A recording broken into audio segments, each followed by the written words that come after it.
Hello, mga kamaster, maraming salamat po sa lahat ng tumatangkilik ng ang tagapagtanggol, Diyos ng Digmaan. Paki-follow and subscribe mga master para sa mga susunod pang mga kabanata. Ang pagbabalik ng Diyos ng Digmaan. Levi Garrison. Ang tagapagtanggol. Kabanata 1601. Anong sorpresa? Nataranta ang lahat. Lumabas ka na. Pinalakpakan ni Levi ang kanyang mga kamay, at hindi nagtagal, lumabas si Floyd at ang iba pa. Ano? Makakalakad na ba kayong lahat?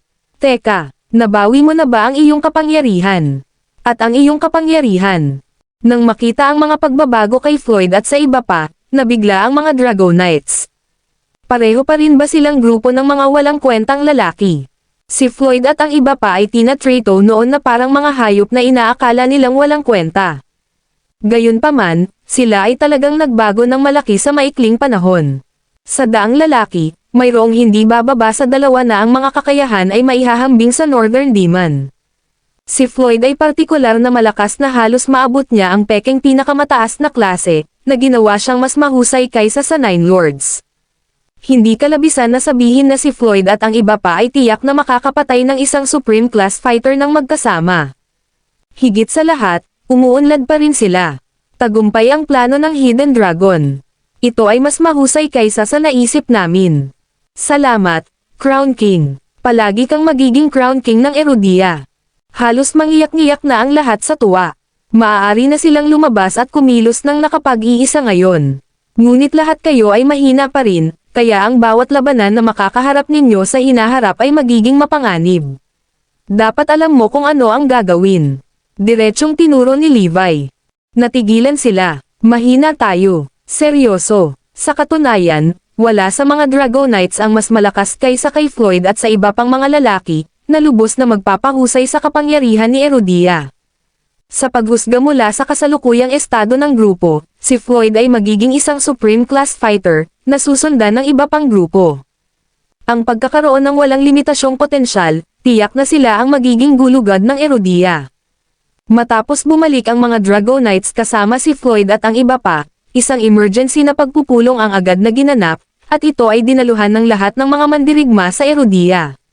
Nais ng mga Dragonites na ihanda ang kanilang sarili para sa anumang krisis na maaaring mangyari sa hinaharap.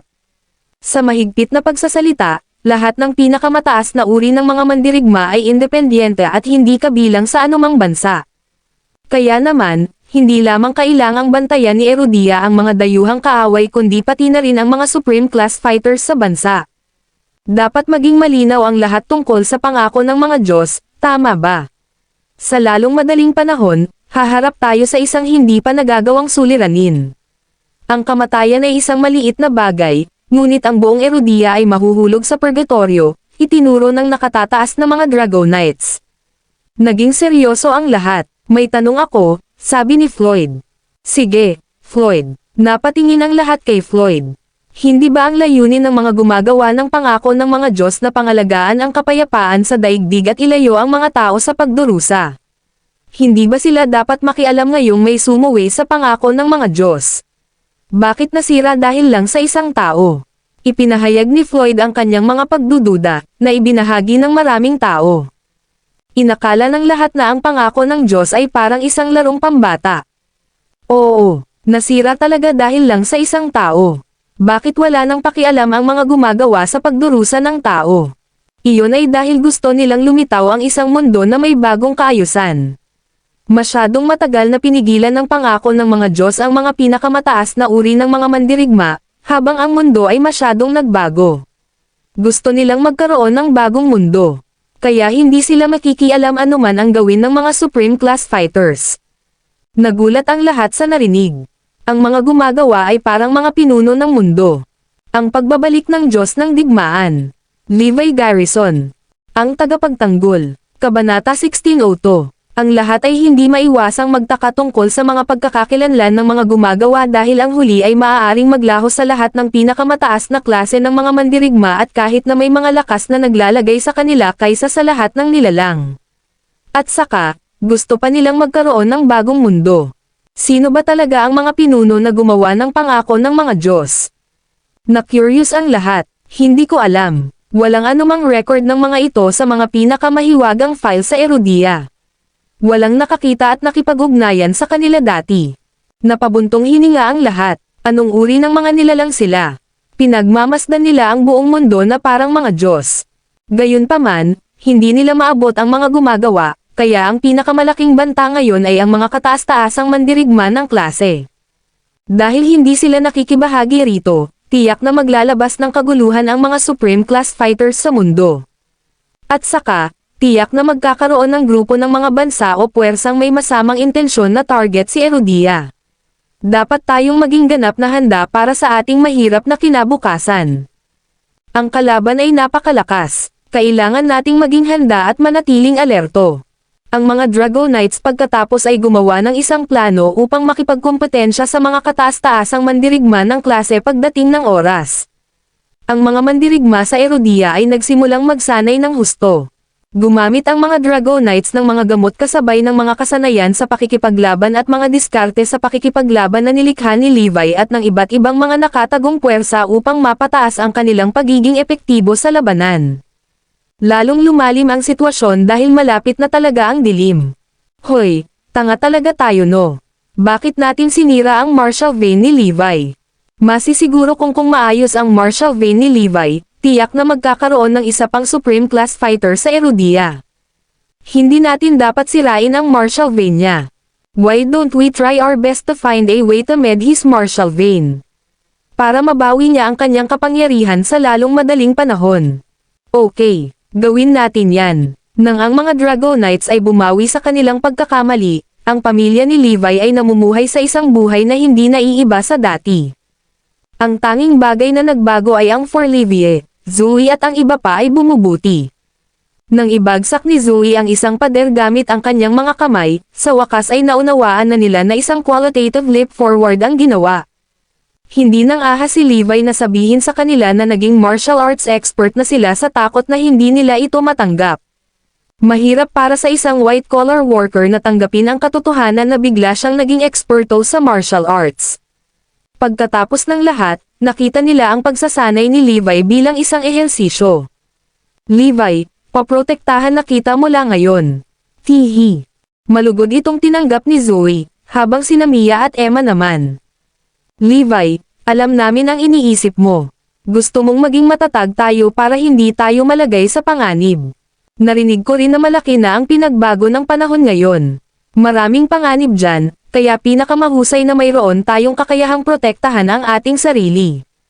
Sayang hindi ka na pinapayagan ng katawan mo na mag-practice ng martial arts. Ito ang pinakamasamang desisyon na ginawa ng mga Dragonite. Nagkomento si Zoe at ang iba pa. Bilang isang instructor, maaari talaga silang sanayin ni Levi sa mga eksperto sa martial arts. Kung hindi nawasak ang martial vein niya, napakalakas niya sa sarili niya. Ayos lang. Hanggat sinasanay tayo ng mabuti ni Levi, magiging malakas tayo, at walang makakabuli sa atin. Sabi ni Emma. Tama iyan. Levi, magsasanay ako sa iyo araw-araw. Naikuyom ni Mia ang kanyang mga kamao. Ang lahat ay agad na nag-pump up. Noon, binabantayan sila ni Levi, pero ngayon, gusto na nila siyang bantayan. Lola, nagkakamali ka. Si Daddy ang pinakamalakas. Sigaw ni Forlivia. Ang pagbabalik ng Diyos ng Digmaan. Levi Garrison. Ang tagapagtanggol. Kabanata 1603. Nagtawanan ang lahat sa sinabi ni Forlivia. Siguradong mahal na mahal niya ang kanyang ama. Sa isang bata, ang kanilang ama ay palaging ang pinakamakapangyarihang tao. Natuwa si Emma at ang iba pa. Sa totoo lang, gustong sabihin ni Levi sa kanila na hindi siya magagapi, pero nagpigil siya. Bilang isang ordinaryong tao, mas ma-motivate niya sila at mas mabilis silang umunlad, na talagang isang magandang bagay. Kaya naman, pinili niyang huwag munang sabihin sa kanila pansamantala. Halos lahat sa Erudia ay aktibong naghahanda para sa digmaan. Sa manyeb na kabundukan ng Fair Lake City, nagsimula na ring kumilos ang mga mandirigman na kasama ni Juan at ng kanyang tropa. Hindi siya nakikinig. Siya ay kasing tigas ng ulo. Magaling. Ginawa niyang casualty ang kanyang sarili sa pangako ng mga Diyos at pinatay ang sarili niyang pamilya. Binalaan ko siya tungkol sa mga tagapamahala na gumawa ng pangako ng mga Diyos. Hindi lang siya nakikinig. Galit na galit, naniwala ang lahat na ang mga pinuno na gumawa ng pangako ng mga Diyos ay pumatay kay Juan at sa kanyang kadugo. Walang inaasahan na si Levi ang gumawa nito. Hindi iyon gagawin. Ang pagkamatay ni Juan ay isang kahihiyan sa ating angkan. Dahil nabigo siyang maghayganti, gagawin natin ito para sa kanya. Ngayong nasira ang pangako ng mga Diyos, malaya na tayong makakalibot. Lahat, magtipon. Tumungo sa timog at patayin si Levi Garrison. Mayroong 4 na pangunahing puwersa sa angkan ng Townsend. Si Juan ang pangatlong kapatid. Sa kasalukuyan, ang natitirang 3 puwersa ay nagsanib kamay at nagtungo sa timog. Matapos masira ang pangako ng mga Diyos, ang pinakamataas na klase ng mga mandirigma sa buong mundo ay nangangati na gumawa ng isang bagay, ngunit ang kumilos dito ay ang angkan ng Townsend. Nagtungo sila sa timog kasama ang mga tropa at pinakamataas na uri ng mga mandirigma na higit sa 3 beses na mas malakas kaysa kay Juan. Habang nangako ang angkan ng Townsend na papatayin ang sino mang humahadlang sa kanila, walang pagpipilian ang mga Dragonites kundi hayaan silang makalusot. Kasabay nito, ang mga Supreme Class Fighters sa buong Erudia ay lumabas mula sa pag-iisa, ngunit hindi sila kasing taas ng profile ng Townsend clan. Sa halip, tahimik silang pumasok sa mundo ng mga ordinaryong tao. Samantala, si Floyd at ang iba pa na namamahala sa Central War Zone ay nabalisa nang makitang ang angkan ng Townsend ay patungo sa timog. Hindi nila hinahabol ang ating tagapagligtas, di ba? Ang kanilang mga tauhan ang sumuwi sa pangako ng mga Diyos. Siguradong hahabulin na nila ang ating tagapagligtas ngayon. Dapat natin silang pigilan. Hindi natin hahayaang saktan nila ang ating tagapagligtas. Lahat ay desperado na pigilan sila. Matapos itong pag-isipan, itinuro ni Floyd, hayaan mo sila. Ha? Nataranta ang lahat. Anong ibig mong sabihin, Floyd? Paano natin mapapanood ang pagharap nila sa ating tagapagligtas? Sumulyap sa karamihan, ipinaliwanag ni Floyd, una sa lahat, hindi natin sila mapipigilan. Kung lalabanan natin sila, mapapatay lang natin ang sarili nating mga tao. Pangalawa, tiyak na may paraan ang ating tagapagligtas para harapin sila. Ha? Ginagawa niya. Natigilan ang lahat. Hindi siya isang ordinaryong tao. Ang isang ordinaryong tao ay hindi posibleng sanayin tayo ng maayos. Sigurado akong alam ninyong lahat kung gaano rin kagaling si Evie, di ba? Pinag-isipan ito ng lahat. Higit sa lahat, paano niya nalaman ang peking Supreme Class Fighter last time? Dinala pa niya siya sa training base namin para ipaglaban namin siya. Oh, ang pag-iisip ay nagpagulo sa lahat. Kaya, sigurado ako na hindi siya isang ordinaryong tao. Sigurado si Floyd tungkol dito. Sa huli, pinayagan ang angkan ng Townsend na dumaan sa gitnang war zone. Ang pagbabalik ng Diyos ng Digmaan. Levi Garrison. Ang tagapagtanggol. Kabanata 1604. Gayunpaman, sinabi agad ni Floyd kay Levi ang tungkol dito. Tiniyak sa kanya ni Levi na aayusin niya ito at hiniling sa kanya na panatilihing takip ito. Matapos gawin ni Floyd ang sinabi, itinago ang kinaroroonan ng angkan ng Townsend. Pagkatapos ng nakaraang labanan, may malinaw na ideya si Levi sa kanyang sariling lakas, kaya hindi siya natakot sa angkan ng Townsend. Gayunpaman, nakita niyang kakaiba na may lihim na nagmamatsyag sa kanya at sa kanyang pamilya. Nararamdaman niya na ang taong iyon ay isang Supreme Class Fighter. Ang taong iyon ay patuloy na nanunood lalo na kapag sina Forlivia at ang iba pa ay nagsasanay. Mukhang interesado rito ang taong iyon, ngunit walang anumang galit, kaya nagkunwaring hindi siya napansin ni Levi habang pinagmamasdan ang kanyang ginagawa. Hindi nagtagal, ang angkan ng Townsend ay nakarating sa Northampton at dumiretso sa Levi. 10,000 tao ang kinubkob sa kanya sa ilalim ng pamumuno ni Zedon, Zion at Zeke. Si Juan ay ang ikatlong anak ng angkan ng Townsend. Pinatay mo si Louis, Levi Garrison. Aamin ka ba sa kasalanan mo? Galit na sigaw ni Zedon. Tama iyan, ginawa ko. Pinatay ko rin ang kanyang ama at 2 kapatid. Inamin ni Levi. Ha? Ikaw. Imposible. Si Juan at ang kanyang kadugo ay nalipol dahil nilabag nila ang pangako ng Diyos. Ano ang kinalaman nito sa iyo? Pinabulaanan ng mga pinuno ng angkan ng Townsend ang pag-aangkin ni Levi. Inilahad ni Levi ang kanyang mga kamay. Kailan ako naging tagalikha ng pangako ng mga Diyos? Tama na kalokohan. Nandito kami para patayin ka. Lumapit ang isang binata kay Levi habang nakataas ang kamao. Sigurado ang lahat na si Levi, isang ordinaryong tao, ay mamamatay sa pamamagitan ng kanyang malakas na suntok. Hindi mo pwedeng ay bully si Daddy. Isang mabangis na boses ng bata ang narinig na sumisigaw. May biglang sumulpat na babae kay Levi at sinuntok. Thud. Ang binata mula sa angkan ng Townsend ay napatras na may dugong lumabas sa kanyang bibig. Hindi makapaniwalang tumingin siya sa dalaga na nakatitig sa kanya. Upang maprotektahan ang kanyang ama, naghagis ng suntok si Forlivia na ikinagulat ng lahat sa eksena. Talagang nilabanan niya ang isang manlalaban mula sa angkan ng Townsend sa isang suntok. Bagamat siya ang pinakamahina sa angkan ng Townsend, siya ay isang manlalaban pa rin, ngunit siya ay binugbog ng isang bata. Hinaplos ni Levi ang ulo ni Forlivia. The best ka talaga, Evie. Naghari ang katahimikan sa lahat. Dumbstruck, walang korap na nakatitig kay Forlivia si Zidane at ang iba pa.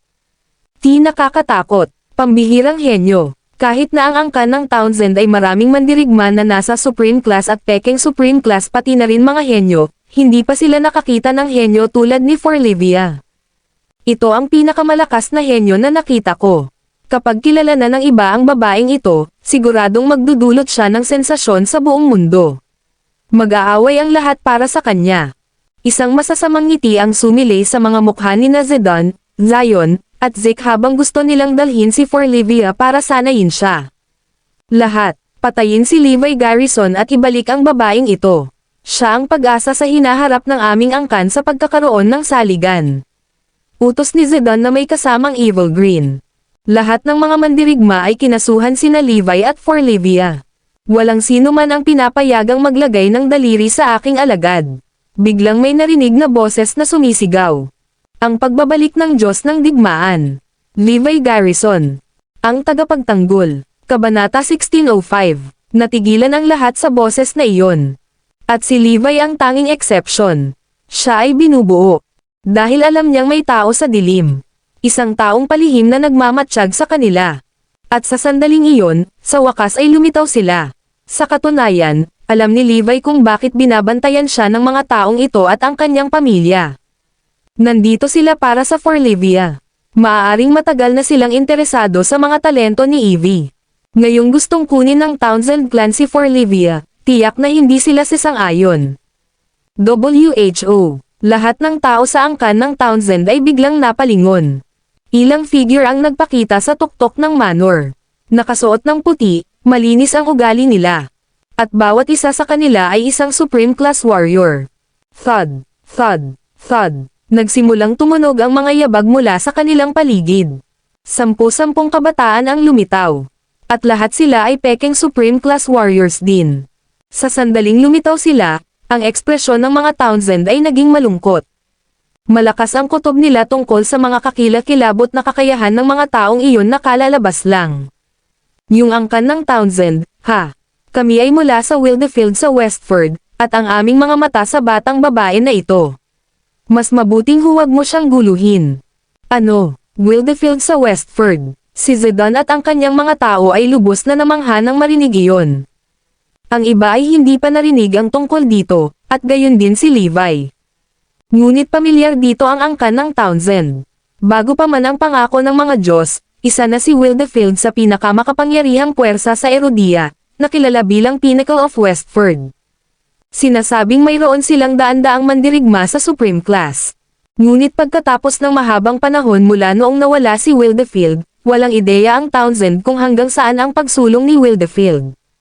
Ang angkan ng Townsend ay wala sa kanilang liga, at ang Wildefield ay hindi maihahambing. Bukod doon, may iba't ibang ranggo sa loob ng Supreme Class. Sa mundo ng mga dalubhasang mandirigma, may kasabihan tungkol sa makamundong 9 na ranggo ng Supreme Class, kung saan nahahati ito sa 9 na magkakaibang ranggo, mula sa unang ranggo hanggang 9 na ranggo. Ang ranggo 9, syempre, ang pinakamataas na ranggo, na siya ring pinakamahirap na makamit. Ito ay tiyak na isang bihirang tanawin. Maraming mga Supreme Class Warrior sa mundo, ngunit 99% ng mga Supreme Class Warrior na ito ay nasa rank 1. Ang mga nasa itaas ng rank 1 ay hindi karaniwan. Si Zidane ay ang pinakamahusay na mandirigma sa angkan ng Townsend, at siya ay nasa ikatlong ranggo. At si Juan na pinatay ni Levi ay nasa rank 2. Ngunit sa Wildefield, mayroong maraming ranggo 3 mandirigma, at ang ilang matatanda ay nasa ika-4 na ranggo. Pinakamasama sa lahat, mayroon pang ang rank 5 Supreme Class Warriors sa Wildefield. Kaya naman, si Wildefield ay nagkaroon ng isang preeminent footing sa Erudia. Sila ay top-notch. Ang angkan ng Townsend ay hindi kailanman makakalaban sa kanila. Sa madaling salita, maaaring lipulin ng rank 4 Supreme Class Warrior ang buong angkan ng Townsend. Sa bawat mas mataas na ranggo ng isa na umakyat sa Supreme Class, mas malaki ang kanyang mga kakayahan. At ang bawat ranggo ay magkaibang mundo mula sa susunod. Kaya ang pangalan, ang makamundong siyam na hanay ng Supremo na uri. Sa sandaling marinig ng mga Townsend ang pangalang Wildefield, agad silang nabalisa. Kung hindi sinasadyang nasaktan nila ang kabilang partido, mabubura ang kanilang angkan. Ano? Nakatingin sa kanya si Wildefield. Hindi maitago ni Zidane ang panginginig sa kanyang boses habang nagngangalit ang kanyang mga ngipin. Tama iyan. Pinagmamasdan namin ang batang ito bago pa man masira ang pangako ng mga Diyos. Sa katunayan, tama si Wildefield. Matagal na nilang binabantayan si Forlivia bago iyon. Ang Wildefield ay matatagpuan sa Westford, at sila ay nasa parehong lugar ng Great Family of Westford. Kaya naman, alam nilang mabuti ang lahat ng nangyari sa Great Family of Westford. Lalo na nang lumitaw ang isang batang talento tulad ni Forlivia, siya ay target na nila sa lalong madaling panahon. Dahil nasira ang pangako ng mga Diyos, ang mga matatanda sa Wildefield ay hindi na makapaghintay na dumating at panoorin ang Forlivia. Sa kanilang obserbasyon, naramdaman nilang si Forlivia ang pinakamagaling na talento na may pinakamalaking kakayahan sa panahong iyon. Tulad ng plano nilang kunin siya, dumating ang angkan ng Townsend. Ang pagbabalik ng Diyos ng Digmaan. Levi Garrison. Ang tagapagtanggol. Kabanata 1606. Ano? Naglakas loob ba kayong mga Townsend na hawakan ang taong interesado kami? Malamig na umungol ang mga tao sa Wildefield. Siyempre hindi. Paano natin magugulo ang isang talento na kinagigiliwan ni Wildefield? Nandito lang kami para maghiganti. Ang taong ito ay pumatay ng isang Townsend. Nandito kami para ipaghiganti siya. Aalis tayo kapag nailabas natin siya. Nilinaw ni Zidane na hindi niya hinahabol si Forlivia. Hindi mo kayang patayin si Daddy. Sabi ni Forlivia sa parang bata na boses. How dare you? Siya ang ama ng bata. Wala ring makakahawak sa kanya. Sigaw ng mga tao sa Wildefield. Binabalaan kita, Townsend. Mula ngayon, ang pamilya ng batang ito ay nasa ilalim ng proteksyon ng Wildefield. Kamatayan ang tanging paraan para sa sino mang sumusubok na saktan sila. Napakalaki ng halaga ni Forlivia kaya handa si Wildefield na ipagtanggol ang lahat at lahat ng may kaugnayan sa kanya. Ano? Ang pagmumukha ng mga Townsend ay nagbago ng husto. Kung si Wildefield ang nagbabantay kay Levi, hindi ba ibig sabihin nito ay hindi na natin maaayos ang score na ito? Isinasaalang-alang na sinira ni Juan ang pangako ng mga Diyos at pinalaya tayong lahat, hindi natin itutuloy ang bagay na ito. Kung hindi, lahat kayo ay papatayin ng walang awa. Sa banta na iyon mula kay Wildefield, ang angkan ng Townsend ay maaari lamang itong sipsipin. Maliban doon, wala silang pagpipilian. Hoy, habang patuloy kang nagsasagwan dito, nakakalimutan mo na ba na nandito pa ako? Ito ang aking tahanan at aking teritoryo. Sa pagkakataong iyon nagsimula si Levi nang walang pasensya. Agad namang napalingon ang lahat at napatingin kay Levi. Lahat sila ay namangha.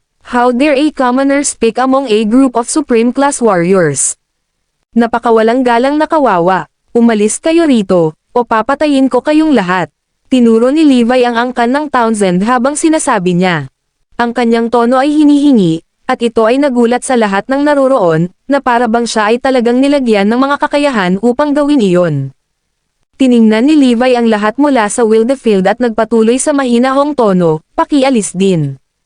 Kaya kung sanayin ang aking anak na babae, at hindi namin kailangan pang himasukan ng iba. Natahimik ang karamihan. Sila ay kapansin-pansing nataranta. Hindi ba masyadong reckless at dominante si Levi?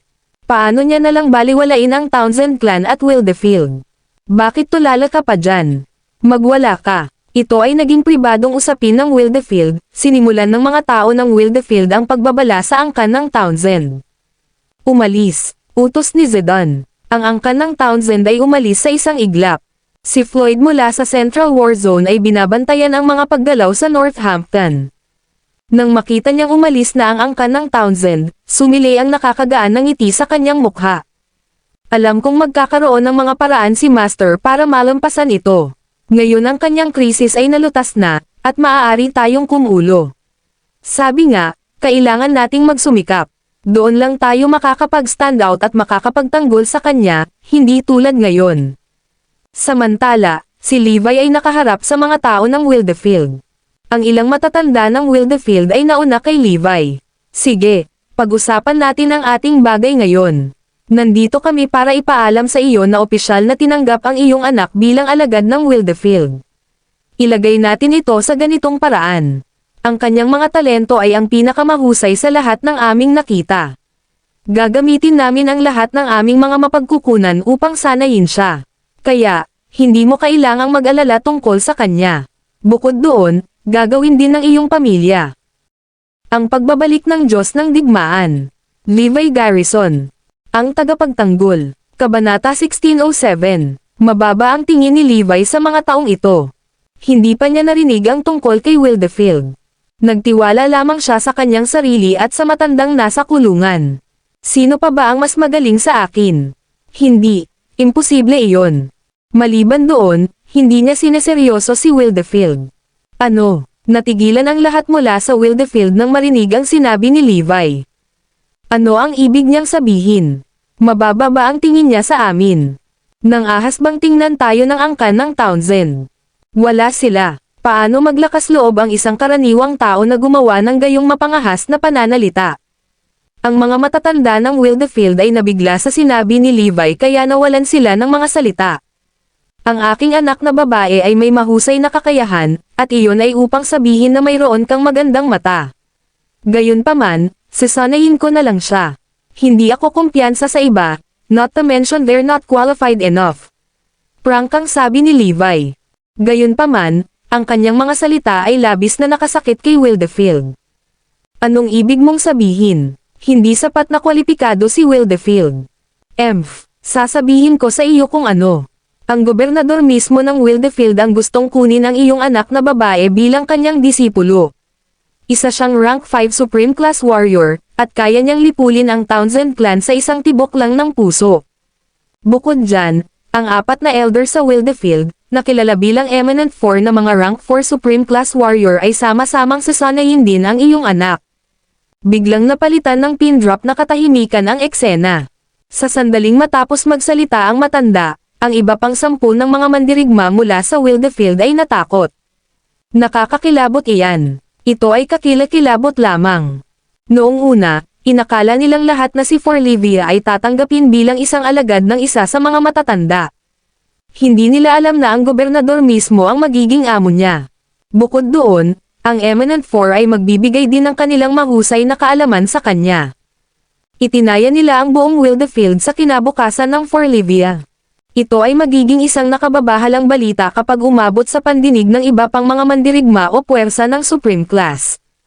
Napakalaking karangalan noon. Sasanayin ni Wildefield ang isang bata sa lahat ng paraan. Ito ay walang alinlangan na phenomenal. Ipinakita lamang nito kung gaano kahanga-hanga si Forlivia. Wala akong pakialam kung ano ang ranggo ng iyong gobernador. Hindi lang siya kwalipikado, sabi ni Levi nang walang pag-aalinlangan. Ang lakas ng loob ng mga taong ito na hawakan ang aking anak na babae. Daig ko ang mga buhay na liwanag ng araw sa kanila. Bakit mag-aaksaya ng oras na kausapin siya? Kunin mo na lang ang bata. Sigaw ni Ashley, na pangalawa sa pinakamatanda sa Eminent 4 at kilala na maikli ang ugali. Tama iyan. Bakit tayo nakikipagnegosasyon sa isang karaniwang tao? Noon lamang napagtanto ang mga tao ng Wildefield. Kukunin na sana nila si Forlivia. Gayunpaman, mahigpit na hinawakan ni Levi si Forlivia sa kanyang mga bisig. Tingnan natin kung sino ang naglakas loob na hawakan siya. Huwag mo akong gawing aksyon. Pinagmasdan ni Levi ang bawat mukha sa harap niya nang walang pakialam. Ginagago mo ba kami, Levi? Nag-background check kami sa iyo. Tunay ngang makapangyarihan ka noong ikaw ang Crown King. Walang kahit isang ultimate class warrior na makakalaban sa iyo, ngunit sa oras na iyon, ikaw. Isa lamang peking supreme class warrior sa karamihan. Hindi mo man lang kami kayang hamanin noon, lalo pa ngayong naging karaniwan ka na.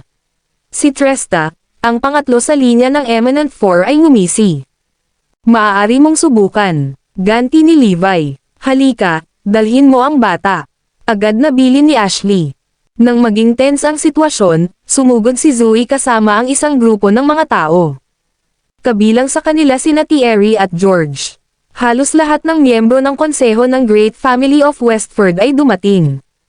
Pagdating nila, lumuhad sila sa harap ng mga tao ng Wildefield. Lumabas na ang lahat ng mga alamat na nakadokumento sa mga sinaunang teksto ng Great Family of Westford ay nagmula sa Wildefield, at karamihan sa mga pamana sa Great Family of Westford ay nagmula rin sa Wildefield. Ang kanilang mga ninuno ay maaaring masubaybayan pabalik sa Wildefield, at ang mga tao ng Wildefield ay sa katunayan ang kanilang mga ninuno. Nang malaman nila na tatanggapin ni Wildefield si Forlivia bilang isang alagad, natuwa ang lahat.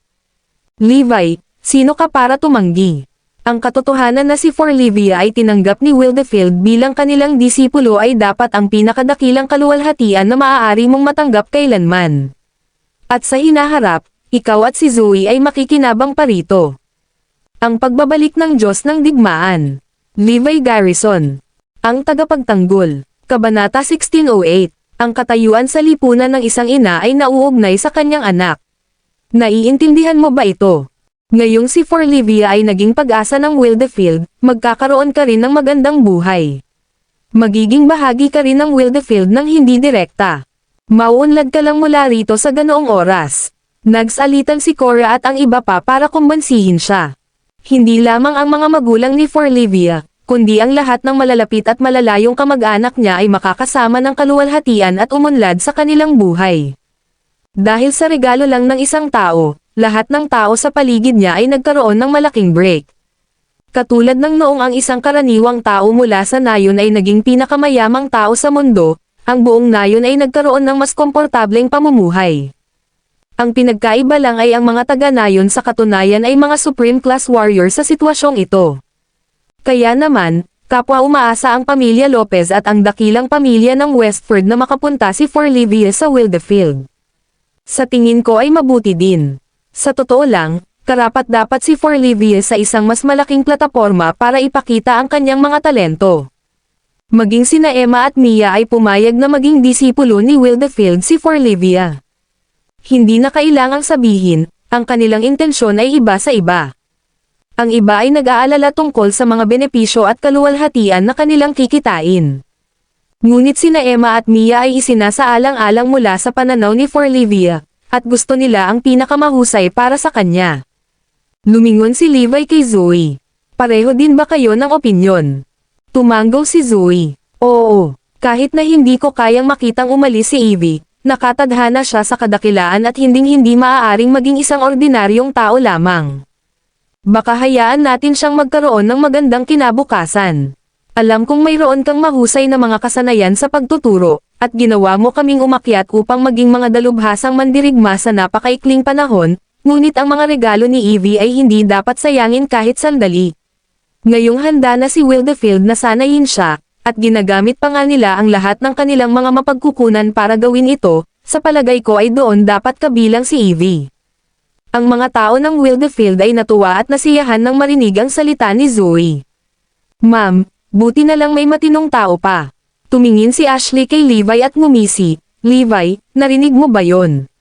Maging ang iyong asawa ay nagsabi na ang mga regalo ng batang babae na ito ay masasayang sa iyong mga kamay. Hindi alintana kung gaano ka kahusay na coach, hindi ka karapat-dapat na maging master niya. Tumingin si Zoe kay Levi na medyo may pagtatalo ang mukha. Mga ad ng pub future. Sa katunayan, iyon ang ibig niyang sabihin. Naramdaman din ng lahat. Lahat sila ay ang mga opinyon na ang kakayahan ni Forlivia ay masasayang kung siya ay patuloy na sanayin ni Levi. Upang maging mas tumpak, ang ibig nilang sabihin ay, Ano ang kailangan ng walang pag-asa na tulad mo na makipagkompetensya kay Wildefield? Napaawang ang labi ni Levi. Noong una, hindi niya hahayaang umalis si Forlivia sa kanyang tabi. Ngunit sa sandaling iyon, nagbago ang isip niya. Nagpa siya siyang hayaan si Forlivia na pumunta sa Wildefield. Una sa lahat, ito ay dahil ang kanyang ina at asawa ay parehong pumayag. Pangalawa, ituturing ni Wildefield si Forlivia bilang isang kayamanan. Magiging maayos siya at malaya sa pinsala doon. Pangatlo, maganda rin na hayaan siyang makakuha ng mas maraming exposure at karanasan. Sige, kung ganoon nga, ayon sa gusto mo, pero may kondisyon ako. Sabi ni Levi. Kung ang ibang tao ay maglakas loob na ilabas ang kanilang mga kondisyon, papatayin ko sila kaagad. Ngunit para sa kapakanan ng batang babae na ito, papayagan kitang magsabi ng isang kondisyon. Galit na tinitigan ni Ashley si Levi. Ngunit nang lumingon si Ashley kay Forlivia, ang brutal na tingin ay napalitan ng pagiging magiliw. Gusto kong makita ang aking anak tuwing 3 araw. Hindi pwede. Talagang hindi. Gawin ito minsan sa 1 taon. 1 beses kada linggo. Matapos ang 1 round ng talakayan at negosasyon, nagkasundo ang magkabilang panig. Pinayagan nila si Levi na bisitahin ang Forlivia 1 beses sa 1 buwan. Nakikita kong hindi ka rin masama, at ikaw din ang ina ni Forlivia. Nagpasya akong tanggapin ka bilang aking alagad. At ikaw din, tiyahin ni Forlivia. Sumama ka na rin sa akin. Babae rin si Tresta, at napansin niya na parehong gifted din sina Zoe at Mia. Kaya naman, gusto niyang gawing mga alagad niya sila. Sa kalaunan, ang 2 babae ay tinanggap bilang kanyang alagad sa pangalan. Hindi nila kailangang pumunta sa Wildefield, at maaaring magpatuloy sa kanilang karaniwang buhay. Ang pagkakaiba lang ay paminsan-minsan ay tinuturuan sila ni Tresta. Levi, isang malaking sorpresa na ang iyong anak, asawa, at maging si Mia ay kinuha bilang disipulo ni Wildefield. Pero ikaw, pinoprotektahan ka ng isang grupo ng mga babae. Napakawalang hiyang tao. Bagamat malupit ang kanilang mga salita, hindi ito masasagot. Ang pagbabalik ng Diyos ng Digmaan. Levi Garrison. Ang tagapagtanggol. Kabanata 1609. Sinabi ng lahat na ang isang mabuting anak ay nagdala ng karangalan sa kanyang ina. Gayunpaman, walang sino man ang nagsabi ng pareho tungkol sa isang ama hanggang ngayon, at si Levi ang ama na pinag-uusapan. Ang mga babae sa kanyang pamilya ay nakakamit ng mga kilalang katayuan. Sa hinaharap, dapat silang kabilang sa mga nangungunang elite sa Erodia at sa mundo. Sa kabilang banda, dapat manatiling walang tao si Levi at kailangang umasa sa kanila para sa proteksyon. Sa makatuwid, siya ay naging isang katatawanan, at lahat ay tumingin sa kanya ng may panunuya. Karamihan sa mga lalaki ay nakakahiya na umasa sa mga babae, kaya ang sinumang lalaki ay magagalit sa ideyang ito. Kaya naman nang makita ng lahat ang malungkot na ekspresyon ni Levi, naisip nila na nalulungkot siya sa kanyang pagiging walang magawa. Walang nakakaalam sa kanila na hindi natatakot si Levi kay Wildefield. Kinabukasan, dumating ang mga tao mula sa Wildefield para kunin si Forlivia. Bago siya umalis ay may palihim siyang binigay kay Levi. Evie, kung nasa panganib ka man, gamitin mo, at pupuntahan kita agad. Laging tandaan ito. Mahigpit na hinawakan ni Forlivia ang bagay at mariing tumango.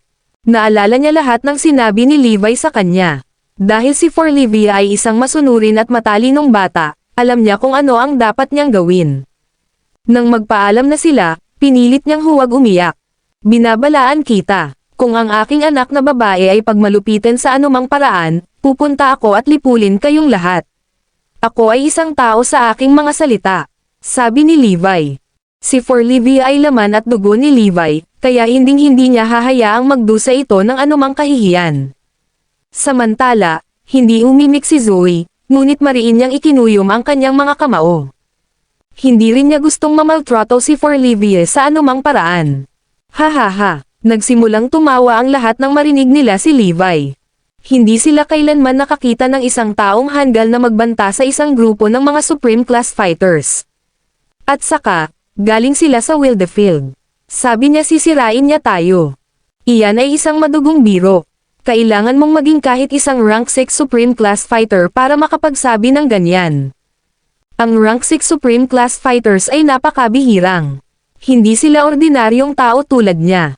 Hindi ba siya masyadong mayabang? Itinuring ng mga tao mula sa Wildefield ang sinabi ni Levi bilang isang biro. Bago pa man ang pangako ng Diyos, wala pa silang narinig na sino mang nang ahas na magbanta na lipulin sila. Si For Levi ay isang young master. Pinahahalagahan namin siya at aalagaan namin siyang mabuti. Walang paraan na mamaltrato tayo sa kanya. Papatayin ko ang sino mang maglakas loob na mangbuli sa kanya. Napangisi si Ashley. Pagkatapos, umalis sila kasama si Forlivia. Gayunpaman, nagbigay din sila ng maraming regalo at benepisyo kay Levi at sa kanyang pamilya. Hindi lamang sila nag-alok ng kanilang proteksyon kundi nag-iwan din sa kanila ng maraming mahiwagang gamot. Ang mahiwagang gamot na iniregalo nila ay mas malakas kaysa sa mga mula sa 4 na mahusay na pamilya. Maaari nitong pabutihin ang konstitusyon ng isang tao at gumawa ng malaking pag-aayos at pagpapahusay sa katawan ng isang tao. Kaya, magiging isang pag-aaksaya na gamitin lamang ito upang pahabain ang habang buhay. Ang mga mahiwagang gamot at mga diskarte sa pakikipaglaban na ito ay mga regalo kay Levi at sa kanyang pamilya. Gayunpaman, ang pamilya Lopez at ang Great Family of Westford ay mabilis na inagaw at hinati sila sa kanilang mga sarili. Zoe, apprentice ka ni Wildefield, kaya wala kang pagkukulang. Hindi mo na kailangan ang mga ito. Dahil nawasak na ang martial vein ni Levi, hindi na rin niya ito gagamitin. Tulad ng talento ni Forlivia, sayang ang pananatili nila sa iyo. Sa makatuwid, si Levi at ang kanyang pamilya ay walang natanggap na anuman. Oy, may iwan man lang para sa biyenan ko, galit na sabi ni Zoe at sinubukang kumuha ng para kay Emma. Dapat pangalagaan ng matandang babae ang kanyang kalusugan. Hindi siya dapat nagsasanay sa martial arts. Pagkatapos, kinuha ni Sean at Logan ang natitira sa mga regalo, dahil pareho silang nagsasanay sa martial arts. Nalungkot si Zoe nang makita ang malungkot na ekspresyon ni Levi. Ang pagbabalik ng Diyos ng Digmaan. Levi Garrison. Ang tagapagtanggol. Kabanata 16:10. Ngayon lahat ng tao sa paligid niya ay nagsasanay sa martial arts. Maging si Sean at ang iba pa ay nagpupuri para sa Supreme Class. Bagamat si Levi ay dating bayani at ang makapangyarihang Diyos ng Digmaan, ang kanyang nawasak na martial vein ay dahilan upang hindi siya makapagsanay sa martial arts habang buhay. Ngayon, lahat ng mga dating nasa ilalim niya ay ipinagmamalaki ang kanilang mga kapangyarihan at sinusubukan pang aibuli siya. Gayunpaman, wala siyang magagawa tungkol dito. Ito ay dapat na isang mapangwasak na dagok sa kanya. Dati siyang makapangyarihan sa lahat. Ang pagkakaiba at pressure na ito ay dapat na mahirap para sa kanya na tiisin. Ito ay sapat na upang guluhin ang isip ng sinuman. Habang iniisip ang mga kaisipang ito, sinubukan ni Zoe na aliwin si Levi at sinabing, huwag mong hayaang abalahin ka sa sinabi nila. Ikaw pa rin ang aking bayani. Ngayon na namin ni Evie ang protektahan ka. Nag-aalala lang ako na si Evie ay hindi masaya doon. Kung hindi siya masaya, ibabalik ko siya kaagad. Malungkot si Levi dahil umalis si Forlivia sa bahay. Parang gumuho ang langit, at parang wala sa lugar ang lahat. Mas naiintindihan ni Zoe ang pakiramdam na iyon kaysa sa iba. Huwag kang mag-alala, magiging maayos din si Evie. Nag-aalala ako na baka magalit ka at awayin mo sila dahil wala akong makukuhang mahiwagang gamot at pamamaraan para sa inyo ni Inay. Labis na nag-alala si Zoe tungkol doon. Gayunpaman, umiling si Levi at sinabing, hindi natin kailangan ang mga bagay na iyon. Maaari kayong magsanay sa akin ni Inay. Ito ay mas epektibo kaysa sa anumang mahiwagang gamot. Sa totoo lang, hindi inintindi ni Levi ang mga regalo mula kay Wildefield at naisip na wala silang silbi. Sa ngayon, tinuturuan ni Levi ang kanyang ina at si Zoe ng isang pamamaraan na katulad ng Tai Chi. Hindi nila alam kung gaano kalakas ang pamamaraang ito. Ang prinsipyo ng pamamaraang ito ay upang ihalo ang sarili sa kalikasan. Ito ay magiging isang nakakatakot na puwersa sa pamamagitan ng malalim na pagsasanay. Hindi iyon isang bagay na maaaring dalhin ng anumang mahiwagang gamot. Hindi nagtagal, bumalik sa normal ang buhay maliban sa pagkawala ni Forlivia. Naramdaman ng lahat na may kulang. Sa panahong iyon, mabilis na nagbabago ang mundo. Unti-unting tinanggap ng mataas na uri ng lipunan ang pagkakaroon ng Supreme Class. Kahit na maraming ordinaryong tao ang nakakaalam tungkol sa kanila. Ang Supreme Class ay parang mga Diyos sa mga alamat sa kanilang mala-Diyos na kapangyarihan. Gayunpaman, hindi lahat ng Supreme Class ay mga martial artist. Ang ilan sa kanila ay dalubhasa sa mga mahiwagang pamamaraan tulad ng geomancy at may kapangyarihang suwayan ang mga batas ng langit at baguhin ang kapalaran. Kung sila ay napaka-advanced masters, lahat ay posible para sa kanila. Matapos dumating ang Supreme Class sa mortal na mundo, hindi nangyari ang mga bagay na inaasahan ng mga Dragonites. Akala nila ang Supreme Class ay magdudulot kaagad ng banta sa mortal na mundo. Sa halip, pinananatiling mababa ang profile nila na halos hindi napansin ng isa ang kanilang presensya.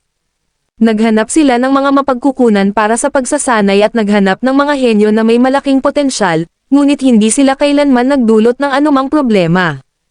Ito ay pareho sa ibang bansa. Matagal nang pinaghihigpitan ang Supreme Class. Hindi ako naniniwala na wala silang balak. Anong balak nila? Iyan ay higit na dahilan upang manatiling mapagbantay. Wala akong duda na may pinaplano sila sa Erudia. Ang mga Dragonites ay nag-isip-isip sa kanilang sarili. Gayunpaman, mayroon pa tayong oras upang maghanda at harapin ang kanilang banta. Inakala ng mga Dragonites na sila ay mapalad.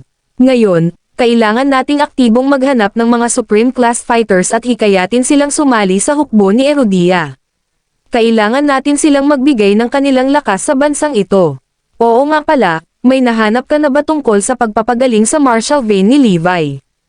Ang lahat ng mga Dragonites ay nag-aalala tungkol dito at umaasa na mababalik ni Levi ang kanyang kapangyarihan. Kung maibabalik niya ang kanyang kapangyarihan, magiging mas makapangyarihan si Erudia.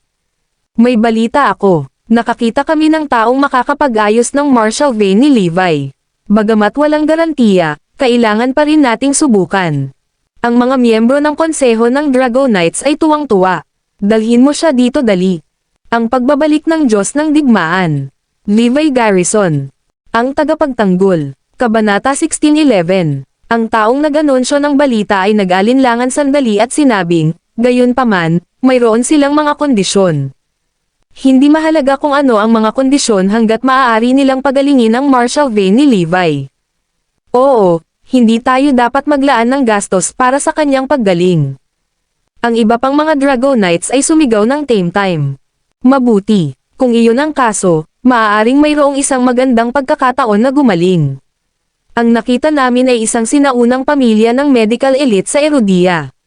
Nagtataglay sila ng mala-Diyos na mga sinaunang kasanayang medikal na hindi maisip ng mga ordinaryong tao.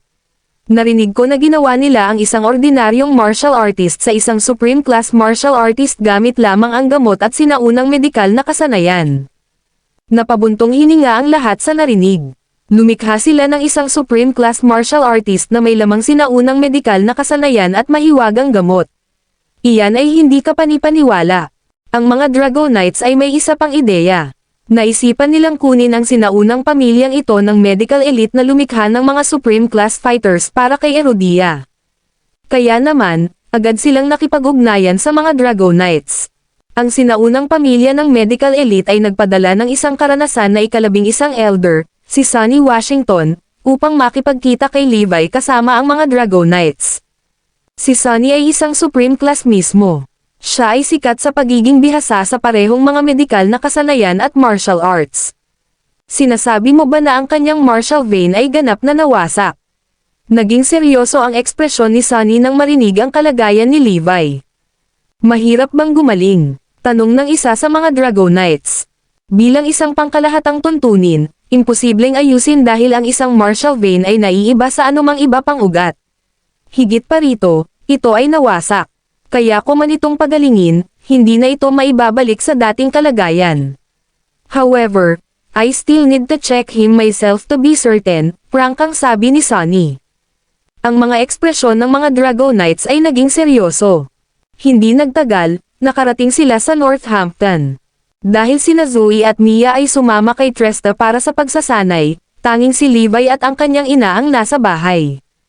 Levi, may magandang balita kami para sa iyo. Dumating ang general ng mga Dragonita at sinabi kay Levi. Nagulat si Levi, bakit kailangan kong pagalingin ang aking martial vein? Matagal na itong nakabawi, Ang sabi ng matanda, kakaunti lang ang makakapagpagaling ng mga nasirang martial veins, at karamihan sa mga nagsasabing kaya nilang gawin iyon ay mga panloloko. Hindi ko kailangan. Gusto kong maging normal na tao. Agad namang tinanggihan ni Levi ang alok nila. Levi, galit ka pa rin ba sa mga Dragonites? Tanong ng general. Hindi, matagal ko nang nakalimutan. Sabi ni Levi. Dahil hindi ka galit sa amin, maaari mo bang hayaang suriin ka ni Mr. Washington? Tanong ng general. Dahil doon, walang choice si Levi kundi hayaan si Sonny at ang kanyang mga apprentice na suriin siya. Matapos siyang suriin, lumayo si Sonny at ang ilan sa kanyang mga apprentice. Dahil nasa Supreme Class si Sonny, ang soundproofing ay isang piraso ng cake para sa kanya. Sa makatuwid, habang nakikipag-usap siya sa kanyang mga apprentice, hindi sila naririnig ng mga ordinaryong tao. Kahit na ang mga nasa Supreme Class ay malamang na walang marinig. Gayunpaman, maririnig siya ni Levi ng malinaw. Ito ay masama. Ang kanyang martial vein ay ganap na nawala. Oo, baka may magawa tayo kung nasira. Gayunpaman, wala na ang kanyang martial vein. Paano natin ito gagaling? Tumanggaw si Sonny bilang tugon. Oo, tama ka. Kahit na ang medical elite ay hindi kayang pagalingin ang isang may nawawalang martial vein. Gayunpaman, kung sasabihin natin sa mga Dragonites ang tungkol dito, wala itong maitutulong sa atin. Ipapahiya pa nito ang sinaunang pamilya ng medical elite. Guro, ano ang dapat nating gawin kung gayon? Tanong ng mga apprentice. Dapat nating ipagpaliban ang pagpapalam sa mga Dragonites tungkol dito. Magsinungaling tayo at sabihin sa kanila na maaari nating pagalingin ang kanyang martial vein, ngunit ang gastos ay mataas. Pagkatapos, maaari naming imungkahi ang aming mga kinakailangan. Sabi ni Sonny. Nagtawanan ang mga apprentice at sinabing, oo, tama ka. Sa ganoong paraan, mas mababayaran tayo. Ang pagbabalik ng Diyos ng Digmaan. Levi Garrison. Ang tagapagtanggol. Kabanata 16:12. Higit pa rito, maaari naming patuloy na maantala ang aming pananatili. Sabihin lang sa mga Dragonites na bihira ang kondisyon ni Levi, at kailangan niya ng mahabang panahon para gumaling.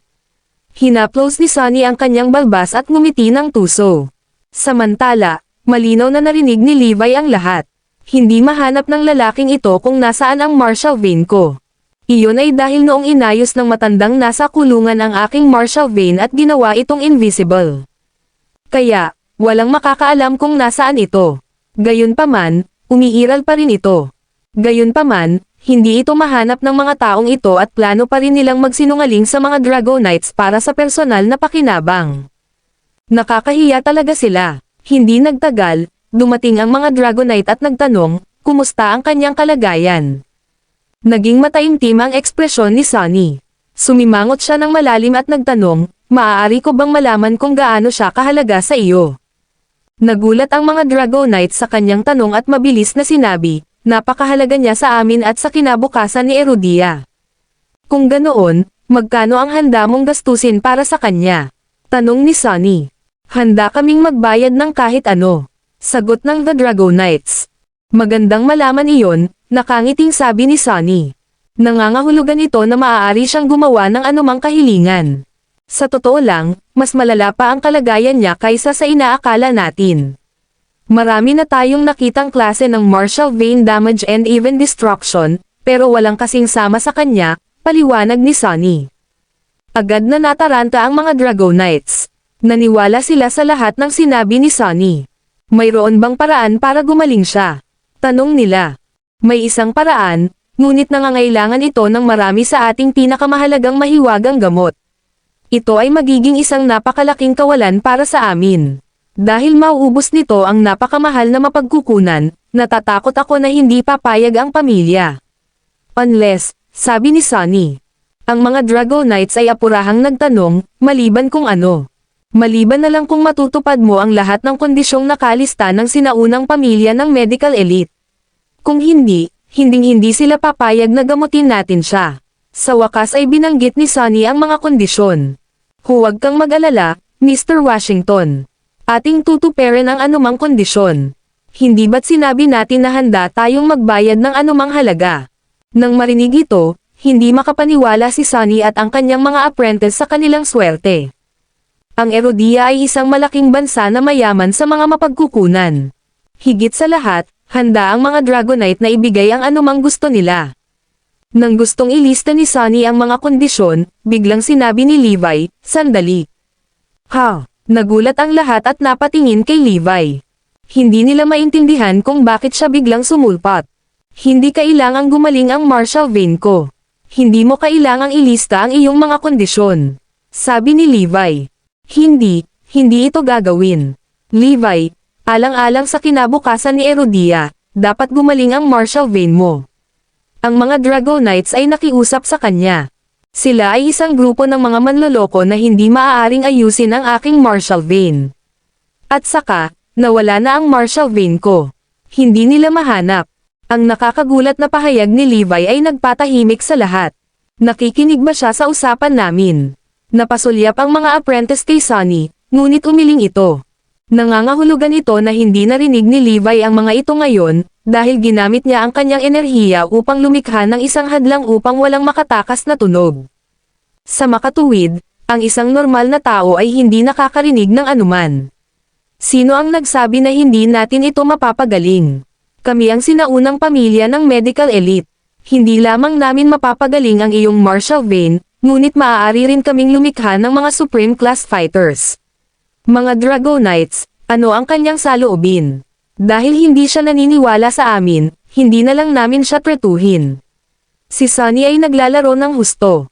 Gayunpaman, sumigaw si Levi bilang tugon, "Scram!" Ang pagbabalik ng Diyos ng Digmaan. Levi Garrison. Ang tagapagtanggol. Kabanata 16:13. Maling paraan ang mga salita ni Levi kay Sunny at kasama. Mabuti kung ganoon. Magkaroon ng paraan. Ngunit tandaan, narito lamang ako sa pamamagitan ng kanilang imbitasyon, at hindi dahil wala akong mas mabuting gawin. Halika, tayo. Ang bastos na ito ay maaaring magmakaawa kung sakaling magbago ang isip niya. Ang grupo pagkatapos ay umalis sa isang huff. Habang ang mga Dragonites ay desperado na ibalik ang martial vein ni Levi, alam ng grupo ni Sunny na nasa kanila ang mga ito at hindi sila bibitawan ng ganoon kadali. Sa katunayan, sila ay napatunayang tama halos kaagad nang may lumabas sa kanila mula sa mga Dragonites. Mangyaring huminahon, Mr. Washington. Wala siyang ibig sabihin na masama dahil ganoon talaga siya. Pakiusap, tulungan mong ayusin ang kanyang martial vein, Mr. Washington. Ang ilang mga Dragonites ay nakiusap ng buong kataim-taiman. Hindi, kailanman ay walang sino mang nagsalita ng ganoon kawalang galang kay Master. Kung gusto mong maibalik ang martial vein ng munting bastard, kailangan niyang lumuhad at magmakaawa para dito. Ngumisi ang mga alagad. Tama, lumuhad siya, pagkatapos ay isa sa alang-alang ko ito. Iniwan ito ni Sunny bago siya umalis kasama ang kanyang mga disipulo, dahil naiintindihan niya ang pagmamadali ng mga Dragonites. Ang tila isang simpleng kahilingan kay Sunny at sa kanyang mga tagasunod ay isang imposibleng hiling kay Levi na, walang humpay na katapangan o kung hindi man, ay hindi kailanman papayag na gawin ang anumang bagay na itinuturing niyang nagpapababa sa kanyang sarili. Bumalik sa manor. Ano bang nangyayari sa iyo, Levi? Lahat kami ay nagsisikap na gawin kung ano ang pinakamainam para sa iyo, kaya bakit kailangan mong pumutok sa iyong tuktok at tiktikan si Mr. Washington? Ang mga miyembro ng konseho ng mga Dragonites ay nananangis. I appreciate all of your good intentions, but those guys are a bunch of frauds who didn't even read my martial vein. Sinasabi lang nila na kaya nilang pagalingin ito para lang mapaniwala nila ang lahat. Malinaw, walang nabili sa paliwanag ni Levi, lalo na pagkatapos niyang sabihin sa kanila ang tungkol sa palitan na narinig niya sa loob ng grupo ni Sunny. Kailangan mong ayusin ang ugali mo, Levi. Tingnan mo na lang kung paano mo nagalit si Mr. Washington. Ngayon gusto nilang lumuhad ka at magmakaawa bago sila pumayag na ayusin ang martial vein mo, na alam nating lahat na hindi mo gagawin kailanman. Ang tahimik na galit na mga Dragonites ay bumantong hininga bago sila lumabas. Mga ad ng pub future. Dahil alam nilang hindi yuyuko si Levi sa sinuman, kailangan nilang humanap ng ibang paraan para mahikayat si Sunny. Ang paghanga ng mga Dragonites sa mga hinihingi ng taong iyon ay nagulat kay Levi, na nakatitiyak na ang kanyang sariling martial vein ay hindi nangangailangan ng pagpapagaling at naisip na ang huckster na iyon ay wala rin kung ano ang kinakailangan upang magawa ang trabaho. Sa ibang lugar, umiikot ang isip ni Sunny nang malaman niyang hindi magmamalimo si Levi at gagamit ang mga Dragonites ng iba pang paraan upang masiguro ang kanyang mga serbisyo. Kaya't siya ay tumingin upang i-drag ang proseso habang ito ay naging mas pinahaba, lalo silang tumayo upang makakuha. Mabilis na lumipas ang isang buwan at oras na para bisitahin ni Levi ang Forlivia. Kaya naman, agad siyang nagsimula para sa Wildefield sa piling ni Zoe at Mia na mismong mga informal na estudyante ng Tresta at alam ang ruta. Ang Wildefield ay isang sinaunang lungsod na matatagpuan sa gitna ng kagubatan ng kawayan sa loob ng Westford na hindi mapupuntahan ng walang gabay. Ito ay dahil ang lungsod ay napapaligiran ng mga bitag at mga pormasayon na magiging sanhi ng pagkaligaw ng isa mula rito sakaling may makalapit. Si Wildefield ay talagang abala nang dumating sila, at marami ang nagsimulang dumagsa sa paligid nang makita sina Zoe at Mia. Ang pambihirang kagandahan at talento ng dalawa ay naging dahilan upang sila ay tanyag na tanyag sa mga lalaki rito, at kung hindi dahil sa kaalaman na si Zoe ay kasal, maaaring natagpuan niya ang kanyang sarili na hinahabol ng higit sa ilang potensyal na manliligaw. Ano ang ginagawa ng isang napakaganda at may kakayahang gaya ng iyong sarili sa isang ordinaryong tao na tulad niya, Zoe? Natahimik ang mga tao habang ang kanilang mga tingin ay sama-samang napunta kay Levi pagkatapos ng mga mapang-abusong pananalita na iyon. Tumahimik ka, kung hindi, puputulan ko ang mga labi sa susunod na tatakbo sa kanyang bibig. Biglang sumigaw si Levi. Ang pagbabalik ng Diyos ng Digmaan. Levi Garrison. Ang tagapagtanggol. Kabanata 16:14. Sa pagpapahalaga ni Levi, ang mga disipulong ito ni Wildefield ay mga brats na basa pa sa likod ng tenga. Matapang natamaan si Zoe. Ang apdo nila. Para sa kanya, ang Wildefield ay isang lugar na maaari niyang i-level sa isang tibok ng puso, kaya wala siyang pakialam sa mga maliliit na punk na ito. Ang pagsabog ni Levi ay nagulat sa lahat, kasama sina Zoe at Mia. Karaniwang sinusundan ng kaguluhan ang temperamental na si Levi sa lahat ng dako, ngunit ito ay isang lugar na puno ng makapangyarihang mga mandirigma na lahat ay may kakayahang pumatay sa loob ng isang kisap mata, na nangangahulugang wala talagang mapapala para sa isang regular na ngayon na tao tulad ni Levi sa pamamagitan ng pag-uugali ng napakabaliw, dito. Ano? Paninindigan ba natin ang gayong mga kalokohan mula sa isang tulad niya sa Wildefield? Ang ilang mga individual ay nagsimulang lumipat patungo kay Levi. Hindi mo ba sinabi na pupunitin mo ang labi ko? Isama mo na yan, sabi nung nanunuya sa kanya kanina. Pigilan mo ang iyong sarili, Levi. Tandaan mo kung nasaan ka. Babala ni Zoe at Mia. Ibubuhos ko ang bibig ko, ano ang gagawin mo dyan? Sinasayang lang ng asawa mo ang buhay niya sa isang walang kwentang katulad mo na talagang hindi karapat-dapat para sa kanya. Dapat hiwalayan ka na niya at may kasamang iba. Nagpatuloy ang lalaking iyon. Smack! Sa susunod na saglit, ang nakataas na palad ni Levi ay dumampi sa mukha ng lalaki na may malutong na umaalingaw-ngaw sa malayo at malawak. Lahat ng tao sa paligid ay natigilan dahil walang inaasahan na si Levi ay talagang hahampasin ang sinuman at may puwersang lampas sa kakayahan ng sinumang ordinaryong tao. Ano? Ang lakas ng loob mo. Hinihiling mo talaga. Gagantay na sana ang nataman na si Guy Lebon nang umalangaw-ngaw ang boses ng isang bata. Daddy. Sa ilang paglukso, humarap si Forlivia kay Levi at yamakap sa kanyang mga bisig. Nabalot ng katahimikan ang hangin habang nagtataka namang binawi ni Guy ang kanyang kamay. Hindi siya natatakot kina Levi, Zoe o Mia, ngunit ang batang ito ay isang taong nagbigay sa kanya ng pagkabalisa, o dapat bang sabihin na tulad ng natitirang bahagi ng Wildefield, kailangan niyang magpakita ng paggalang sa munting babaeng ito na nasisiyahan sa pabor ng mga Panginoon ng sinaunang lungsod. Ang lahat ay sumabay sa kanya sa bawat kapritsyo dahil natatakot silang mapunta sa kanyang maling panig, kaya kung ang kanyang ama ay bugbugin o patayin, tiyak na may impyerno na babayaran. Napahigpit ang mga daliri ni Guy sa kanilang sarili at pinandilatan niya si Levi na namumula ang mga mata. Hindi ko ito makakalimutan. Maghintay ka lang. Bakit maghintay? Dito na lang natin tapusin. Sabi ni Levi sabay smirk. Sa dami ng gustong makaganti ni Guy, pinigilan niya ang kanyang sarili pagkatapos na sumulyap kay Forlivia. Ikaw ay isang lubos na kahihiyan sa lahat ng mga lalaki, na kailangang umasa sa proteksyon ng isang maliit na batang babae sa iyong edad. Kung ako sa iyo, noontog ko na sana ang ulo ko sa pader at pinatay ko ang sarili ko.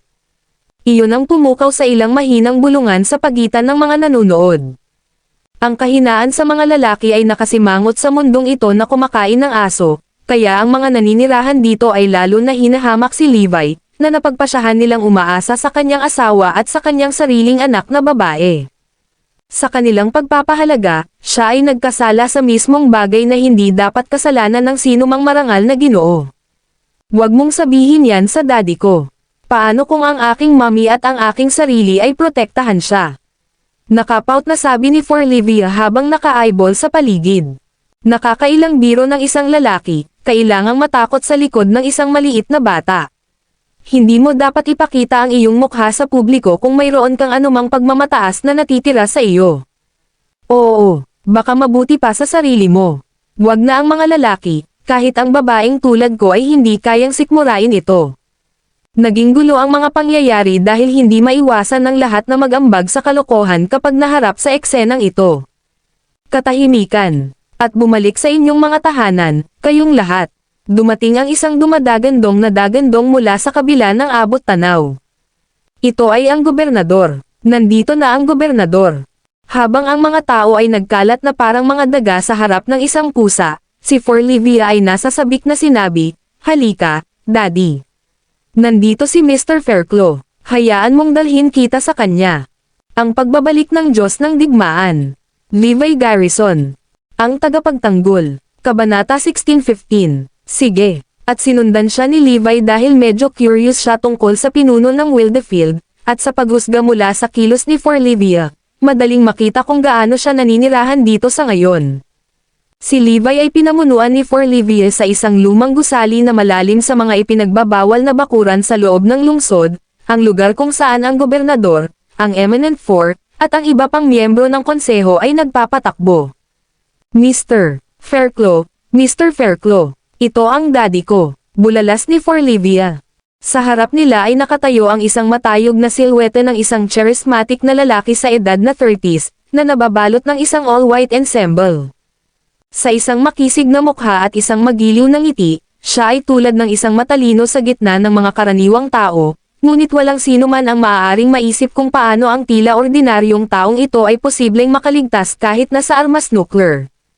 Evie. Tinapik-tapik ni Avery Fairclough si Forlivia sa kanyang maliit na ulo bago niya itinuring si Levi ng may kahigpitan at pagiging makapangyarihan na katulad ng isang walang kamatayang nangingibabaw sa mundo na umaambang sa isang bug. Ang daming naging totoo. Si Avery ay isang rank 5 fighter ng supreme class na hindi tinatablan ng mga bala at kahit nuclear weaponry, na ginagawa siyang literal na maladyos sa karaniwang tao. Ikaw ba ang ama ni Evie? Walang emosyong tanong ni Avery. Ako. Sa sorpresa ni Avery, natuklasan niya ang isang makapangyarihang presensya sa loob ng ordinaryong lalaking ito na nagawang makipag-ugnayan sa kanya ng harapan at walang kaunting pahiwatig ng pangamba. Nabalitaan ko na tinuturuan mo si Evie noon. Nagpatuloy si Avery sa medyo sama ng loob. Tama iyan. Pinakamabuting nasa tabi ko si Evie, ngunit ang lola at ina ng bata ay parehong nagnanais na makalabas siya para sa higit na pagkakalantad. Kung hindi ako pumayag, hindi ka magiging angkop na turuan siya. Seryosong sabi ni Levi. Nagalit iyon kay Avery at sa lahat ng miyembro ng konseho sa loob ng Wildefield. Iminumungkahi na si Avery Fairclough, ang gobernador ng Wildefield, ay hindi kwalipikado. Isang rank 5 fighter ng supreme class, hindi karapat-dapat magturo. Wala na ba sa isip si Levi Garrison? Hindi ba ang magsasaka na ito ay napahiya sa sarili niyang kabulastugan? Ano bang pinagsasasabi mo, Levi? Mga ad ng pub future. Huwag mong isipin na ang pagiging ama ni Evie ay nagbibigay sa iyo ng karapatan na magsalita kahit anong gusto mo. Hindi ito magiging maganda para sa iyo kung subukan mong itulak ang iyong kapalaran. Bilasan mo at humingi ng tawad kay gobernador. Agad na hinimok ng mga konsehal. Ang mga hitsura ay maaaring mapanlinlang, at sa ilalim ng banayad na panlabas na anyo ni Avery ay mayroong isang halimaw na mahilig sa dugo na papatay sa isang patak ng isang sombrero. Iskor ng mga buhay, marahil sa 10,000, ay namatay na sa kanyang mga kamay. Tinaguriang Revenant, ang mga naninirahan sa Wildefield ay umiwas sa kanya hanggang sa pinakamalayo na posible, at iyon ang magpapaliwanag kung bakit tumakas ang mga nangungulit kay Levi bago marinig ang kanyang boses. Ang tanging dahilan kung bakit magpapakita si Avery ng gayong mabait na disposisyon ay sa pagsasaalang-alang sa napakagaling na Forlivia na itinuring niyang isang kayamanan. Dahil sa maraming alamat na nakapaligid sa gobernador, nagmadali sina Zoe at Mia na payuhan si Levi, bilasan mo at humingi ng tawad, Levi. Walang magandang ugali ang gobernador. Ito ay ibang mundo kumpara sa ordinaryong tao, o masasabing, walang mga batas na gumaganap dito maliban sa gobernador mismo. Kung ang lalaki ay nagpasya na kitilin ang buhay ng isang tao, walang makahahadlang sa kanyang paraan, kaya't ang dalawang babae ay seryosong nag-aalala tungkol sa kung paano maaaring masaktan ng matigas na ugali ni Levi ang gobernador. Hindi natuwa si Levi sa narinig. Bakit ko naman aalalahanan ang sama ng loob niya? Ito ay isang katotohanan na siya ay hindi lamang sa scratch. Sabi ni Levi, isang naririnig na hingal ang narinig mula sa mga nagmamasid. Ganun ba talaga siya katapang? Sinasabi mo ba sa akin na hindi ako sapat? Ang boses ni Avery ay naging kapansin-pansing malamig, tulad ng mga hangin mula sa impyerno. Ang pagbabalik ng Diyos ng Digmaan. Levi Garrison. Ang tagapagtanggol. Kabanata 16:16. Ang temperatura sa nakapaligid na hangin ay yumangay kaya't ang lahat ay nanginginig. Naguguluhan silang tumingin kay Levi, nag-aalala sa kanyang kapalaran, at sa kanilang takot, si Levi ay patuloy na naging makulit. Oo, iyon nga ang sinabi ko. Na hindi ako karapat-dapat magturo. Tumaas ang inflection ni Avery hanggang sa tumunog ito na parang kumukulog na kulog na nagbabantang mapunit ang kalangitan. Dumagundong. Ang lupa ay nagsimulang manginig at ang buong Wildefield ay nanginag sa tabi nito, na iniwan ang lahat sa estado ng disoryentasyon. Kaluskos. Ang mas nakakatakot ay ang walang anyo na enerhiya na nagmula sa katawan ni Avery, na kumalat sa bawat direksyon at pinunit ang nakikitang makakapal na mga halaman ng kagubatan ng kawayan sa paligid ng Wildefield. Ang saklaw ng impluwensya nito ay patuloy na lumalawak hanggang sa 10 milya ng kagubatan sa paligid ay naging patag. Hindi lamang iyon, ang kalangitan ng Wildefield ay pinaitim ng mga gumugulong na madilim na ulap at isang bagyo ang gumalaw sa bingit. Parehong natulala sina Zoe at Mia. Kahit na nagsisimula na silang maunawaan ang martial arts, hindi pa nila nasaksihan ang kahangahangang lakas ng isang rank 5 Supreme Class Fighter. Kung kaya niyang baguhin ang lagay ng panahon sa pamamagitan ng kanyang aura lamang, hindi maarak kung ano ang mangyayari kung siya ay pumasok sa aksyon. Dumagundong. Mabilis na umalangaw-ngaw ang kanyang palad, si Avery ay nagdulot ng isang unos sa paligid nito na lumakas, na nagpapadala ng malalakas na hangin na umaagos sa bawat direksyon at nagbabantang hihilahin ang lahat pataas at papunta sa ere. Lumakas ang bagyo hanggang sa tila nilalamon nito ang buong Wildefield. Ngayon, qualified na ba ako? Kinausap ni Avery si Levi habang minamanipula niya ang lahat ng ito sa isang pagpapakita ng lakas para lang ipakita ang kanyang sariling galing. Naningkit ang mga mata ni Levi, ngunit nanatili siyang hindi nagpatinag. Nang sisigat na sana siya, umalangaw-ngaw ang boses ni Forlivia, Mr. Fairclough, tatay. Ang matalinong bata ay natatakot na ang kanyang ama at amo ay mag-away. Evie, sabay na sagot ng dalawang lalaki bago binawi ni Avery ang kanyang kapangyarihan. Hindi masyadong masama sa ngayon. Ngunit mabilis na lumaki si Evie, kaya aalisin ko siya sa loob ng ilang buwan. Hindi mo na siya matuturuan, baka masira mo ang kanyang talento. Pagkatapos ay binuhat ni Levi si Forlivia sa sarili niyang mga bisig at tumalikod para umalis.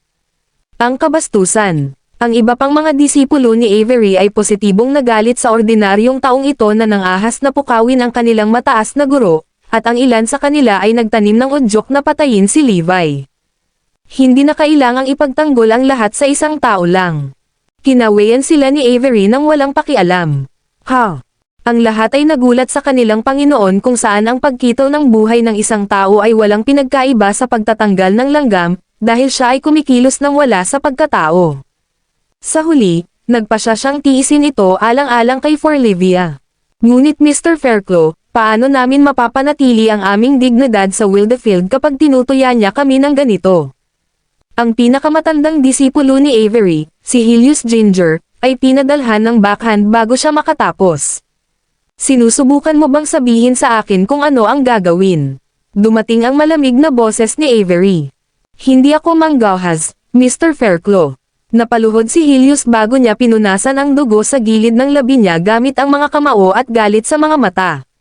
Dati, siya ay malawak na kilala bilang pinakamaliwanag na talento sa Wildefield at iginagalang sa buong lungsod bilang pinakamamahal na senior na disipulo ni Avery. Nagbago iyon sa pagdating ng masungit na munting Forlivia, na umakay sa atensyon ng lahat at naging dahilan upang siya ay hindi mapansin at ngayon ay binugbog pa ng kanyang sariling amo. Hindi, akin si Wildefield, at hindi ko ito kukunin ng mapanghimasok na bata. Ang pagbabalik ng Diyos ng Digmaan. Levi Garrison. Ang tagapagtanggol. Kabanata 16-17. Nagkaroon ng mapanganib at nakamamatay na flash sa mga mata ni Helios. Ang pagdating ni Forlivia ay malubhang nakaapekto sa kanyang tangkad sa Wildefield. Helios, halika. Tinulungan siyang tumayo ng ilan sa mga kapwa niya alagad. Hindi ako makapaniwala na matatalo ka ni Master sa isang ordinaryong tao. Nataranta ang lahat. Mula nang dumating si Forlivia, lahat sila ay nawalan ng pabor. Hindi man lang sila ginabayan ni Avery. Helios, hindi maaaring manatili ang brat na ito sa Wildefield. Kung hindi, mawawala sa atin ang lahat. Bulalas ng isa sa kanila. Eksakto, hindi siya maaaring manatili. Nagkasundo ang lahat. Sige, paalisan na natin siya. Napasinghap ng mariin si Helios. Samantala, kasama ni Forlivia si Levi. Natuwa ang huli nang makitang lumaki at tumanda si Forlivia. Mukhang masaya rin siya dito.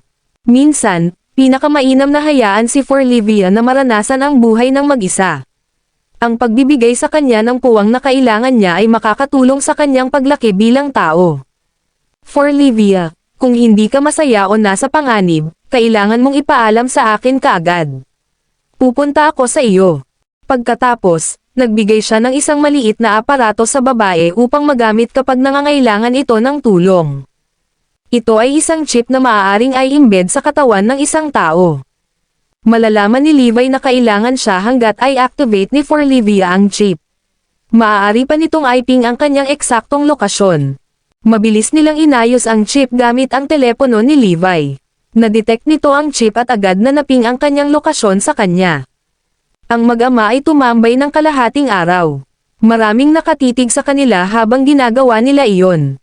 Gayunpaman, hindi naabala si Levi. Batid niya na may target sa likod niya pagdating niya sa Wildefield. Mga ad ng pub future. Gayunpaman, hindi niya alam na ang mga ito ay mga tauhan ni Helios. Abala sila sa pag-uusap kung paano mapupuksa si Forlivia. Kung papatayin natin siya ng ganoon, ibabalik ito sa atin ni Master. Sumimangot si Helios at nagtaka ng malakas, paano kung kumuha tayo ng isang tao? May nanunuya, sa mundo ng mga martial artist, ito ay tungkol sa kaligtasan ng pinakamatibay. Walang kamag-anak na pinag-uusapan. Lahat sila ay cold-blooded at walang awa. Walang makakaramdam ng kasalanan sa pagpatay sa isang bata. Hindi, mas mabuti kung hindi ito matutunton sa atin. Kapag nalaman ni Master na ginawa natin ito, hinding-hindi niya tayo patatawarin. Umiling si Helios. Ang iba ay tumingin sa kanya at nagtanong, may ideya ka ba? Napangiti siya. Oo, maghintay at tingnan. Mga ad ng pub future. Dumating ang gabi. Sinabi ni Forlivia sa kanyang ama, Daddy, oras na para sa pagsasanay. Kailangan kong pumunta. Sige, maging mabuting babae ka. Hindi kinaya ni Levi na makipaghiwalay sa kanyang anak. Gayunpaman, alam niyang kailangan niyang umalis. Ang susunod nilang pagkikita ay isang buwan mamaya. Nakaugat sa lupa si Levi habang pinagmamasdan ang kanyang anak na nawala sa kanyang liwanag ng paningin. Kamukha niya ang sinumang magulang na nagpaaral sa kanyang anak. Isang ama lang ang makakaintindi sa kanyang nararamdaman. Halika, masaya si Forlivia. Babalik kami sa isang buwan. Inalo siya ni Zoe at tinapik-tapik sa likod. Napansin niyang nangingilid ang luha sa mga mata nito at nagpatuloy, sisiguraduhin kong hindi mabubuli si Forlivia dito. Bumantong hininga si Levi. Okay, alam kong mayroon kang hindi nagkakamali na paraan. Dapat bumalik ka na rin. Nag-aalala si Zoe na malalagay sa panganib si Levi kung magtatagal siya. Kaya naman, umalis ang lalaki sa Wildefield at nagtungo sa Northampton. Sa kanyang paglalakbay, nakita niya ang maraming mga mandirigman ng Supreme Class. Dati, pambihira ang mga manlalaban na ito. Ngayon, nasa lahat sila. Ang mga Dragonites ay aktibong nagre-recruit ng mga mandirigmang ito. Marami sa kanila ang handang magtrabaho para sa mga Dragonites. Gayunpaman, ito ay dumating sa isang mataas na halaga. Ang pagbabalik ng Diyos ng Digmaan. Levi Garrison. Ang tagapagtanggol. Kabanata 16:18. Ang mga Dragonites ay malalim din sa mga talakayan sa sinaunang pamilya ng medical elite. Napag-usapan nila ang tungkol sa muling pagbuhay sa bloodline ni Levi, pati na rin ang pagkuha ng pamilya upang tulungan si Erudia sa pag-aayos ng mga Supreme Class Fighters. Walang sino man ang makakatakas sa tukso ng gayong tila kamangha-manghang mga benepisyo. Marami ang kusang isakripisyo ang kanilang buhay hanggat ang mga kondisyon ay sapat na kaakit-akit. Kahit na ang Supreme Class Fighters ay handang gawin ito. Hindi lamang iyon, ngunit ang mga sundalo sa Erudia ay naghahanda na rin ng mga bagong armas. Ang mga sandata na ito ay mas advanced sa teknolohiya at kayang talunin ang napakalakas na martial artist. Bagamat may mga lakas ang mga martial artist, hindi rin dapat maliitin ang husay ng naturang mga armas. Ang mundo ay tila mapayapa, at walang maraming mga gawain na tila nangangailangan ng interbensyon ng kataas-taasang uri. Sa totoo lang, darating ang araw ng paghuhukom. Ang lahat ay sisabog sa kaguluhan balang araw. Hindi kailanman papayagan ng Supreme Class na kontrolin ng mga ordinaryong tao ang mundo. Nais nilang gawing isang malupit na lugar ang mundo kung saan ang pinakamalakas lamang ang makaliligtas. Ang mga taong lumikha ng pangako ng Diyos ay walang pakialam. Sabik na lamang silang makita ang bagong mundo. Hindi nagtagal ay napagtanto ito ng mga Dragonite at nagsimulang maghanda para sa digmaan. Siyempre, may halong demograpiko ang Supreme Class. Ang ilan sa kanila ay matuwid sa moral at naghahanap ng hustisya, habang ang iba ay nagmamalasakit lamang sa kanilang sarili. Sa kabutihang palad, na-recruit ng mga Dragonites ang mga nasa dating kategorya. Samantala, ang iba pang masasamang mandirigma ay gumamit ng masasamang pamamaraan ng martial arts na may kinalaman sa dugo at mga sanggol. Ang grupong ito ay walang awa at lubhang marahas. Kung manipulahin, maaari silang maging pinakamalaking kaaway ni Erudia. Walang makakatalo sa kanila noon. Isang kapahamakan kung sila ay umatake. Sila ang dapat ingatan ng mga Dragonites. Kasabay nito, si Helios at ang kanyang mga kapwa-alagad ay nagsisiksikan sa Wildefield. Nagpaplano pa sila kung paano mapupuksa si Forlivia. Halika, Helios, magsabi ka, huwag mo kaming paghintayin. Ang grupo ay tumingin sa lalaki sa pag-asa. Ano sa palagay mo ang mangyayari kung malalaman ng iba't ibang powerhouse sa Erudia ang tungkol sa kanyang regalo? Tanong ni Helios. Lalaban sila para makuha siya. Well, she is really very gifted. Sumasang-ayon ako na ang mga powerhouse na ito ay mamamatay para sa kanya. Pinaplano mo bang i-leak ang impormasyong ito, Helios? Baliw ka ba? Mawawasak si Wildefield. Wala tayong mapapala sa paggawa nito. Biglang sinabi ni Helios, well, we can just leak it to one party. Darating sila at aagawin si Evie. Napatingin ang lahat sa kanya, nalilito. Patuloy ni Helios, mas maganda kung sila ay mga kaaway na hindi kayang labanan ni Wildefield. Hindi nila siya aayusin. Sa halip, gagamitin nila siya para sa kanilang masasamang pamamaraan. Sa ganitong paraan, maaalis natin siya, at walang magtatanong kung ano ang nangyari. Nang marinig ito, tumawa ang grupo. Wow, ang ganda ng planong ito. Mukhang naplano na ni Helios ang lahat. Siyempre ginagawa niya. Ilalabas ko ang impormasyon mamaya. Pagkalipas ng 2 gabi, nagulo si Wildefield. May kumuha kay Evie. Nakidnap si Evie. Ang gobernador, the Eminent Four, at iba't ibang powerhouses mula sa Wildefield ay sumagip. Isang boses ng bata ang maririnig mula sa rooftop, sumisigaw, tulungan mo ako, guro. May isang itim na figure na nakatayo sa likod niya, mukhang demonyo. Ang batang ito ay sa akin, ang Shadow Order. Hinawakan siya nito at mabilis na umalis. Kunin mo sila. Nagsimula na silang habulin ng grupo. Sa kasamaang palad, ito ay walang pakinabang. Napasigaw si Avery sa galit. Ang pagbabalik ng Diyos ng Digmaan. Levi Garrison. Ang tagapagtanggol. Kabanata 16:19. Galing sila sa Shadow Order. Labis na nadismaya si Avery. Kilalang kilala niya ang organisasyong ito. Isa sila sa mga organisasyong matatagpuan malapit sa Westford at dalubhasa sa masasamang pamamaraan ng martial arts. Higit pa rito, karamihan sa mga mandirigma sa organisasyon ay makapangyarihan. Bago ang pangako ng Diyos, nakipag-away si Avery sa pinuno ng Shadow Order, the Dark Lord, at lubusang natalo. Kaya naman, nadama ng lalaki na nawala ang lahat ng pag-asa nang malaman niyang sila pala ang kumuha kay Forlivia.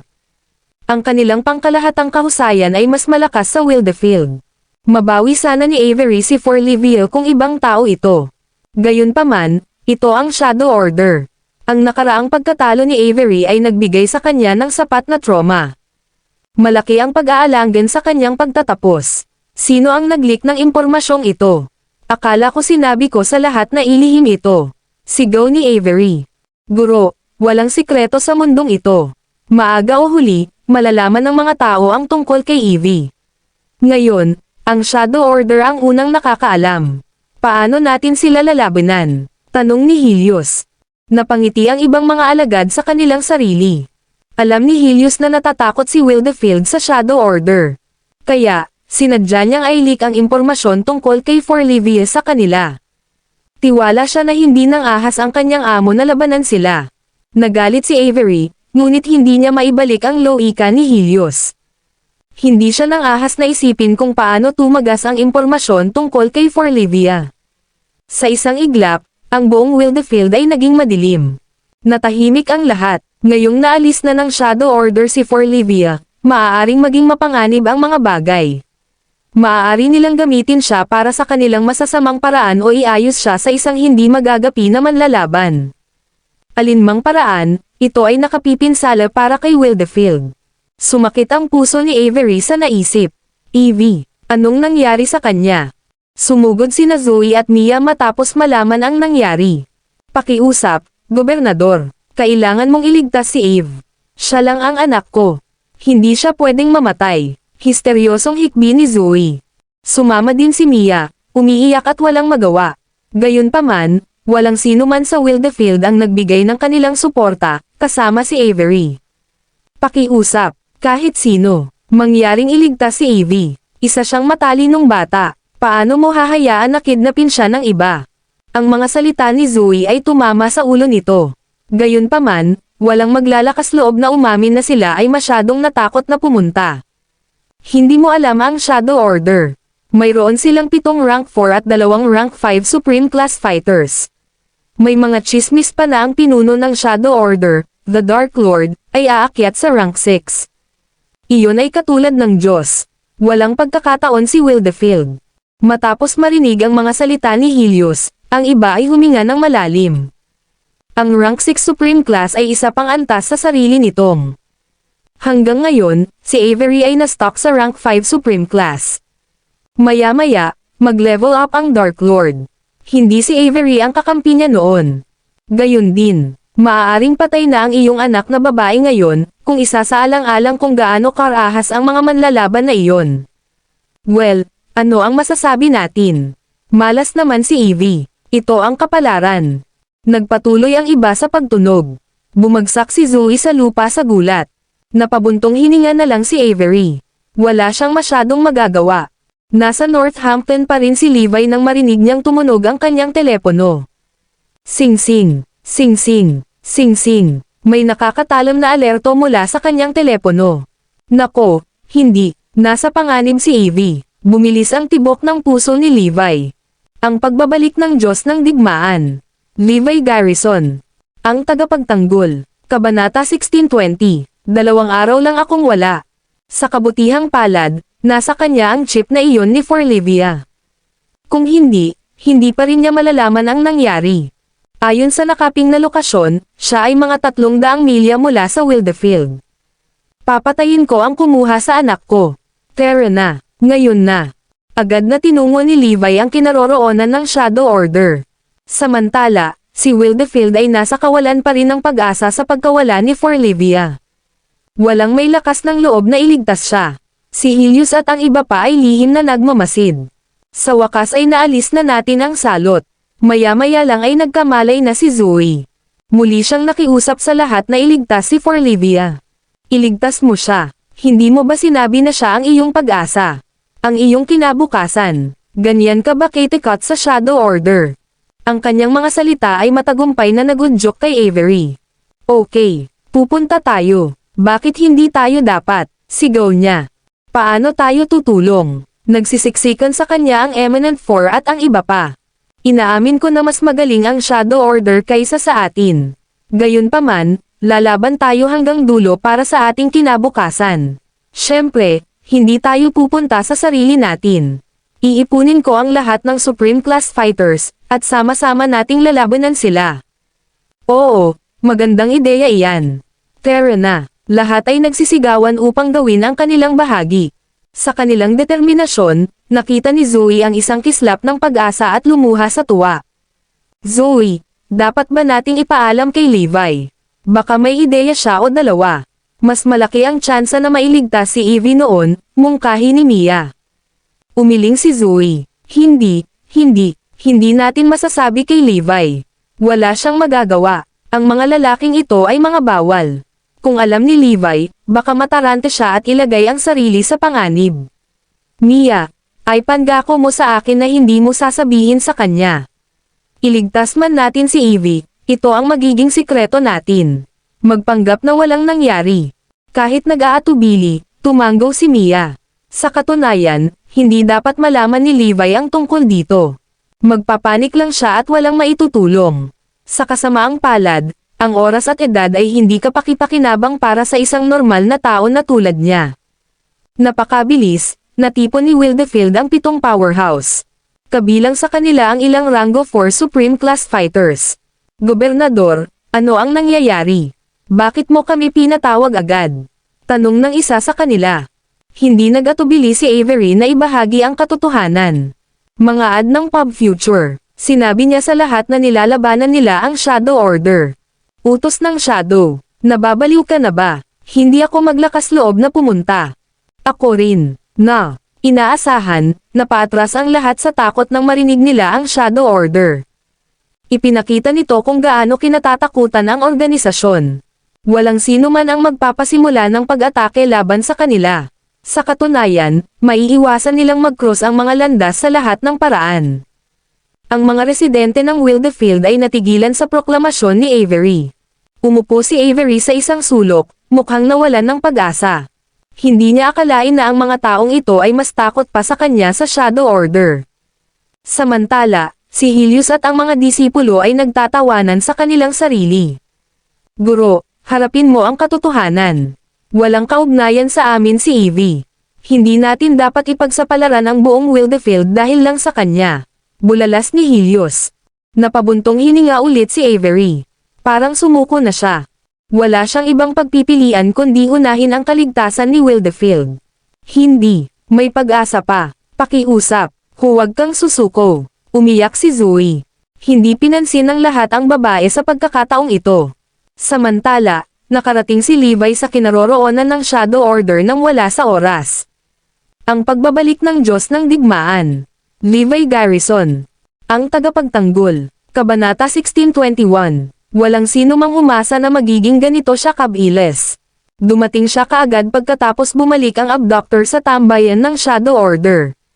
Siyempre, mabilis ding ipinadala ni Forlivia ang signal ng SOS.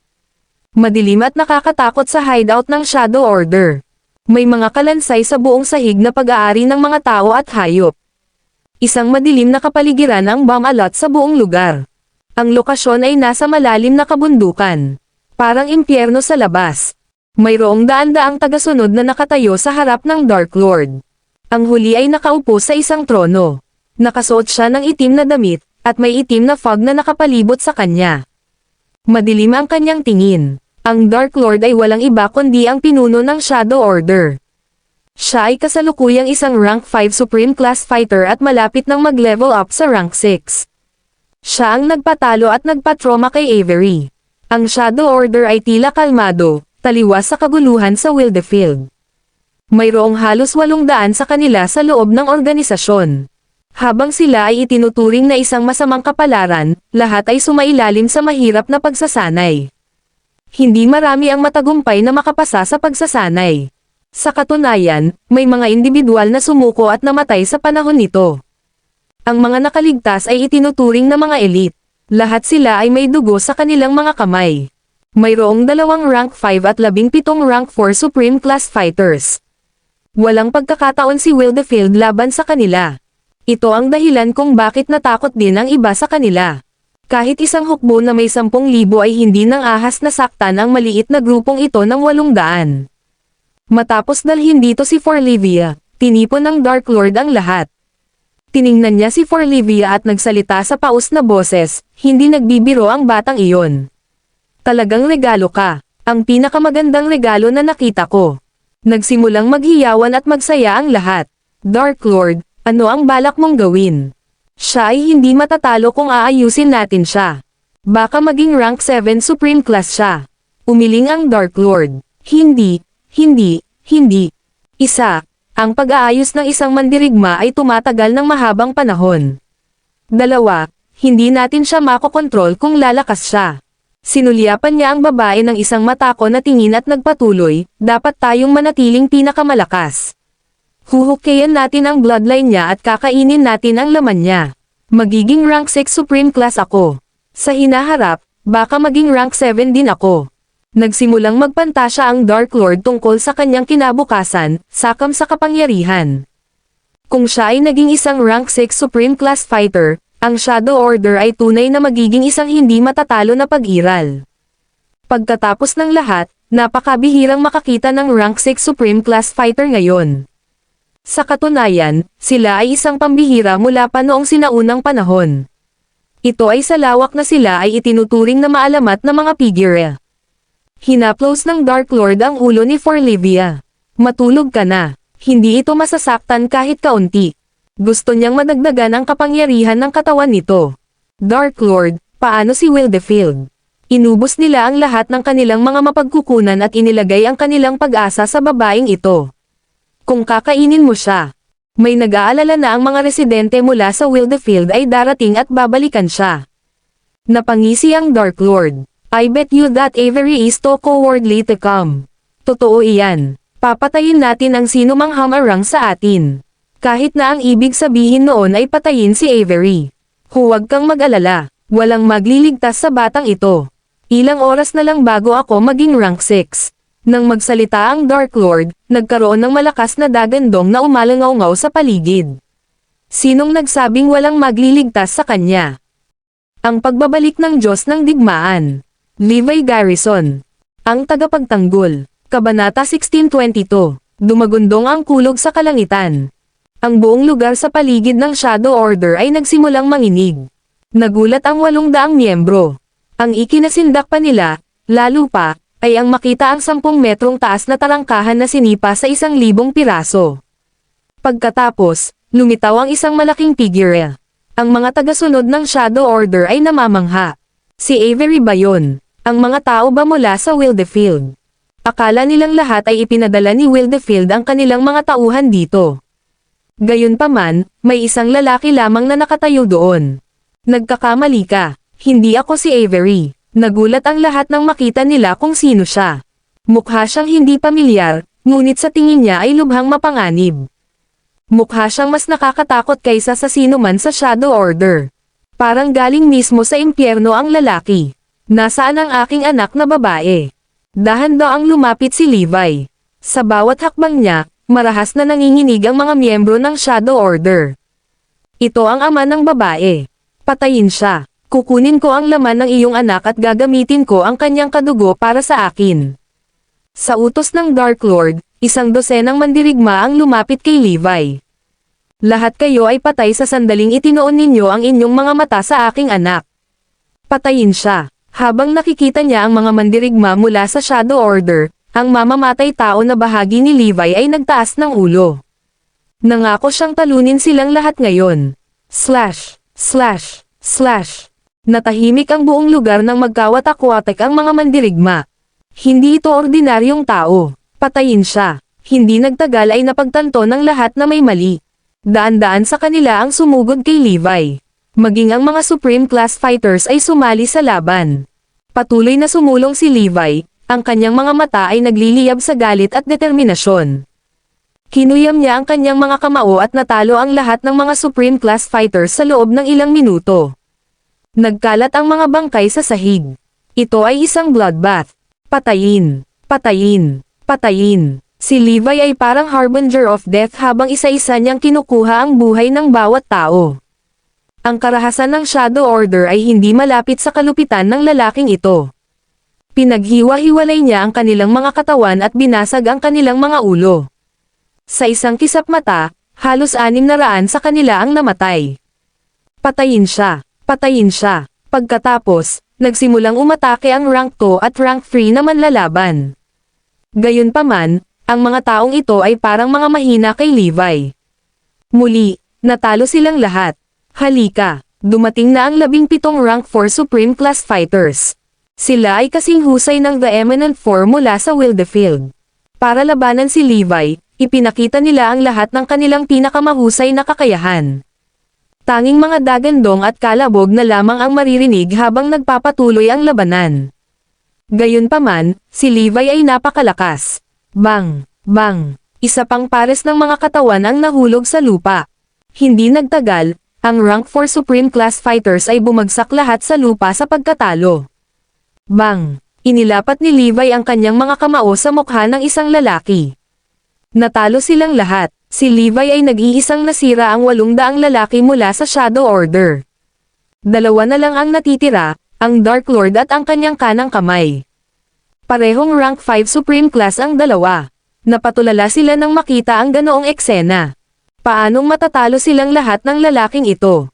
Sino siya? Paano siya napakalakas? Sino? Sino ka? Nagsimulang magkagulo ang dalawa. Ako ang ama niya. Dapat hindi mo na siya kinuha. Ang boses ni Levi ay kasing lamig ng yelo. Ang pagbabalik ng Diyos ng Digmaan. Levi Garrison. Ang tagapagtanggol. Kabanata 16:23. Mamamatay din kayong dalawa. Walang pag-aalinlangan, sinugod ni Levi ang 2 lalaki. Gayunpaman, ang 2 rank 5 Supreme Class Fighters ay hindi dapat maliitin. Marahas silang nag-away ng magkatabi. Naging pinakamabangis na labanan sa lahat. Sa sobrang bilis, nagsimulang gumuho ang bundok na kinaroroonan nila. Nakamit nila ang magagawa lamang sa isang cruise missile. Talagang ipinakita nila kung ano ang ginawa ng mga Supreme Class Fighters. Gayunpaman, wala sa kanilang mga taktika ang gumana kay Levi. Hinarap niya ang lahat at nakatakas ng hindi nasaktan. Bang! Sa isang malakas na suntok, ginawa niya ang kanang kamay sa isang madugong paningin ng dugo. Pagkatapos, nagpadala siya ng isa pang suntok kay The Dark Lord. Ang katawan ng Dark Lord ay nagsimulang mapunit sa 1,000 piraso. Kung sinaktan siya ng malakas ni Levi, sisabog na siya sa lugar. Lumuhad siya sa lupa at nagmakaawa. Sir, hindi po ako iyon. Hindi ako iyon. Si Helios ang naglik ng impormasyon. Siya ang humiling sa akin na agawin ang iyong anak. Pabayaan mo na ako. Gagawin ko kahit ano. Sabi mo, hindi inaasahan ni Levi na ito ay isang plano ni Helios. Salamat sa pagpapalam sa akin. Pero, hindi ka makakalabas dito ng buhay. Sa sandaling iyon, ipinadala ni Levi ang The Dark Lord sa kanyang kamatayan. Katulad nito, ang Shadow Order ay ganap na tinanggal. Ang madilim na Panginoon ay parang isang makapangyarihang presensya. Gayunpaman, siya ay namatay sa kamay ng isang solong lalaki. Walang maniniwala dito. Higit pa rito, ang lalaki ang pinakamalapit na manlalaban sa rank 6.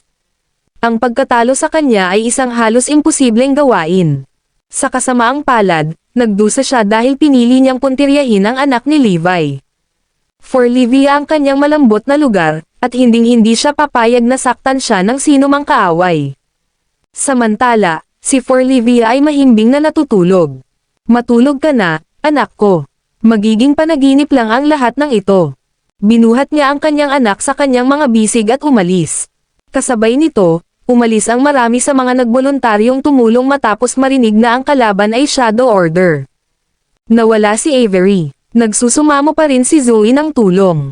Gusto pa niyang sabihin sa kanya ng mga tao ng Wildefield kung nasaan ang Shadow Order para mailigtas niya mismo si Forlivia. May ideya ako, biglang sabi ni Tresta.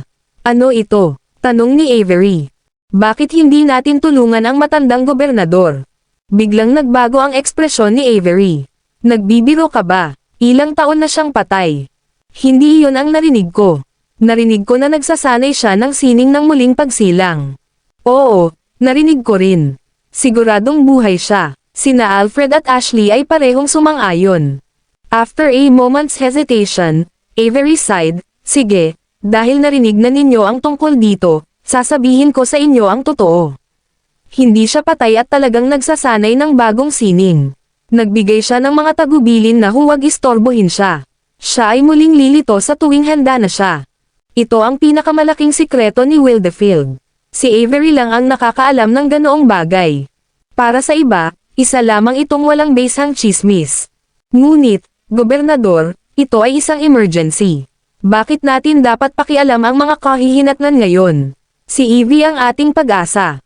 Sigurado akong hindi gugustuhin ng matandang gobernador na mapunta siya sa mga kamay ng masamang loting iyon. Tulungan natin siya. Sige. Pagkatapos, dinala ni Avery ang natitira sa libingan ng lalaki, umaasang matulungan siya. Biglang may narinig silang sumigaw, bumalik na si Evie. Ito ay magandang balita. Tuwang-tuwa si Avery habang napabulalas, tiyak na tinutulungan niya ito. Dapat ang matandang gobernador. Ang pagbabalik ng Diyos ng Digmaan. Levi Garrison. Ang tagapagtanggol. Kabanata 1624. Tama iyan. Siguradong matandang gobernador ito. Sino pa ang may kakayahang iligtas si Forlivia mula sa mga kamay ng Shadow Order? Ang gobernador ay lumitaw sa nick of the time. Pagpalain ng Diyos si Wildefield. Naghiyawan ang mga tao. Pagkatapos, lumingon sila sa isa't isa para makita ang magkatulad na pagpapahayag ng kagalakan. Noong una, lahat sila ay nagbalak na lumuhad para humingi ng tulong sa matandang gobernador. Sa kanilang pagtataka, inaksyonan ito ng matandang gobernador bago nila ito ginawa. Kaya alam niya ang lahat ng nangyayari sa Wildefield. Sila ay nag-aalala para sa wala. Nailigtas na si Forlivia. Iyan ay magandang balita. Sa sobrang tuwa, nagsimula silang umiyak. Humihikbi sa puntong iyon sina Zoe at Mia. Ilang sandali pa, pumunta sila sa kwarto ni Forlivia. Ang batang babae ay natutulog na may ngiti sa kanyang mukha habang siya ay bumubulong, Daddy, Daddy. Sa pagkakataong iyon ay napangiti sila. Maingat na niyakap ni Zoe ang dalaga. Natutuwa akong ayos lang si Evie. Natatawang bulalas ni Avery Fairclough. Ang mga tao ng Wildefield ay masayang nagdiwang. Sa sandaling iyon, sumigaw ang isang especially iya sa Wildefield, may nangyaring malaking bagay. Nabura na ang Shadow Order. Mahigit 800 tagasunod at ang pinuno ng Shadow Order ay napatay. Sa katunayan, ang Mount Shadow ay nawasak sa lupa. Ang Shadow Order ay nawala na sa mundong ito. Ano? Napatulala silang lahat nang marinig nila ang balita. Hindi lamang si Forlivia ang nailigtas, ngunit ang Shadow Order ay naalis din. Wala ni isang miyembro ang nakaligtas. Ito ay nakakatakot na balita. Sino ang may kapangyarihang lipulin ng isang kakilakilabot na organisasyon tulad ng Shadow Order? Siguro ang matandang gobernador. Tanging ang matandang gobernador lamang ang may kapangyarihang gawin ito. Noon, nang mag-isa ang matandang gobernador, kumalat ang balita ng kanyang huwad na kamatayan. That time, malapit na siya sa rank 6 Supreme Class. Napakaraming taon na ang nakalipas mula noon. I'm sure matagal na siyang umabot sa rank 6 Supreme Class, sigaw ni Avery. Tama iyan. Tanging isang rank 6 Supreme Class lang ang may kakayahang sirain ang Shadow Order. Dapat ang matandang gobernador. Ang Wildefield ay aakyat sa napakataas na taas. Mayroon tayong rank 6 sa atin, ilan sa Erudia ang makakalaban pa sa atin. Iyon ay magandang balita kay Wildefield. Ang magaling na batang babae, si Forlivia, ay nailigtas, at ang matandang gobernador ay nagbabantay sa lungsod. Ang Wildefield ay magiging kakilakilabot. Gayunpaman, si Helios Ginger at ang iba pa ay natulala. Ang lahat ng kanilang ginawa ay upang maalis si Forlivia. Bakit siya bumalik? Ano ang nangyayari? Mga ad ng Pop Future. Bukod dito, ang Shadow Order ay nullify na. Lahat ng ginawa natin ay walang kabuluhan. Nawala ang mga kulay sa kanilang mga mukha. Nakakatakot ang tingin nito sa kanila. Hindi tulad nila, natuwa sina Zoe at Mia. Kung mas malakas si Wildefield, mas ligtas ang Forlivia. Ito ay magandang balita para sa lahat. Sumama ka sa akin. Magpasalamat tayo sa matandang gobernador. Pagkatapos ay dinala ni Avery ang iba sa puntod ng matandang gobernador. Doon, ibinaba nila ang kanilang mga ulo at binibigkas, "Salamat, Ginoo, sa pagligtas sa kinabukasan ng Wildefield." Dagdag pa ni Avery, "Sana ay magpakita ang matandang gobernador para gabayan tayo. Miss na miss ka na namin." Gayunpaman, nagkaroon lamang ng katahimikan sa sementeryo. Ang lahat ay nanatiling tahimik sa loob ng kalahating oras, ngunit gayunpaman, walang sumasagot. Hindi nila napansin na ang matandang gobernador na inaakala nilang responsable sa pagpuksa sa Shadow Order, ay nasa ilalim na ng 6 na talampakan. Siya ay patay na parang kuko ng pinto. Noon, nang siya ay nabigo sa kanyang pagsasanay, siya ay namatay. Kaya naman, gaano man kalakas at katagal ang pagtawag nila sa kanya, hindi siya sumasagot. Kahit 1 taon silang tumayo doon, hindi pa rin lalabas sa kanyang libingan ang matandang gobernador. Ang pagbabalik ng Diyos ng Digmaan. Levi Garrison. Ang tagapagtanggol. Kabanata 1625. Umalis na tayo. Kailangan ng matandang gobernador ng kapayapaan. Hanggat ang matandang gobernador ay buhay at nasa rank 6 Supreme Class, lahat tayo ay magiging maayos, sabi ni Avery, natatawa. Tiwala siya sa kinabukasan ni Wildefield. Hindi tulad niya, si Helios at ang iba pa ay nawasak. Napahamak kami, lalo lamang nitong palalakasan ang katayuan ni Forlivia sa puso ng maraming tao. Kahit ang matandang gobernador ay pinoprotektahan siya. Maya-maya, nagising si Forlivia. Pinalibutan siya ng lahat, pati na si Avery. Siya ay mahalaga kay Wildefield, pagkatapos ng lahat. "Mommy, nasaan si Daddy?" Lumingalinga ang dalaga sa silid, at ang una niyang hiningi ay ang kanyang ama. "Nasa bahay si Daddy, wala siya dito." Tapos tinapik ni Zoe ang noo niya. Umiling si Forlivia. "Hindi, nandito si Daddy. Nakita ko si Daddy kanina. Siya ang nagligtas sa akin."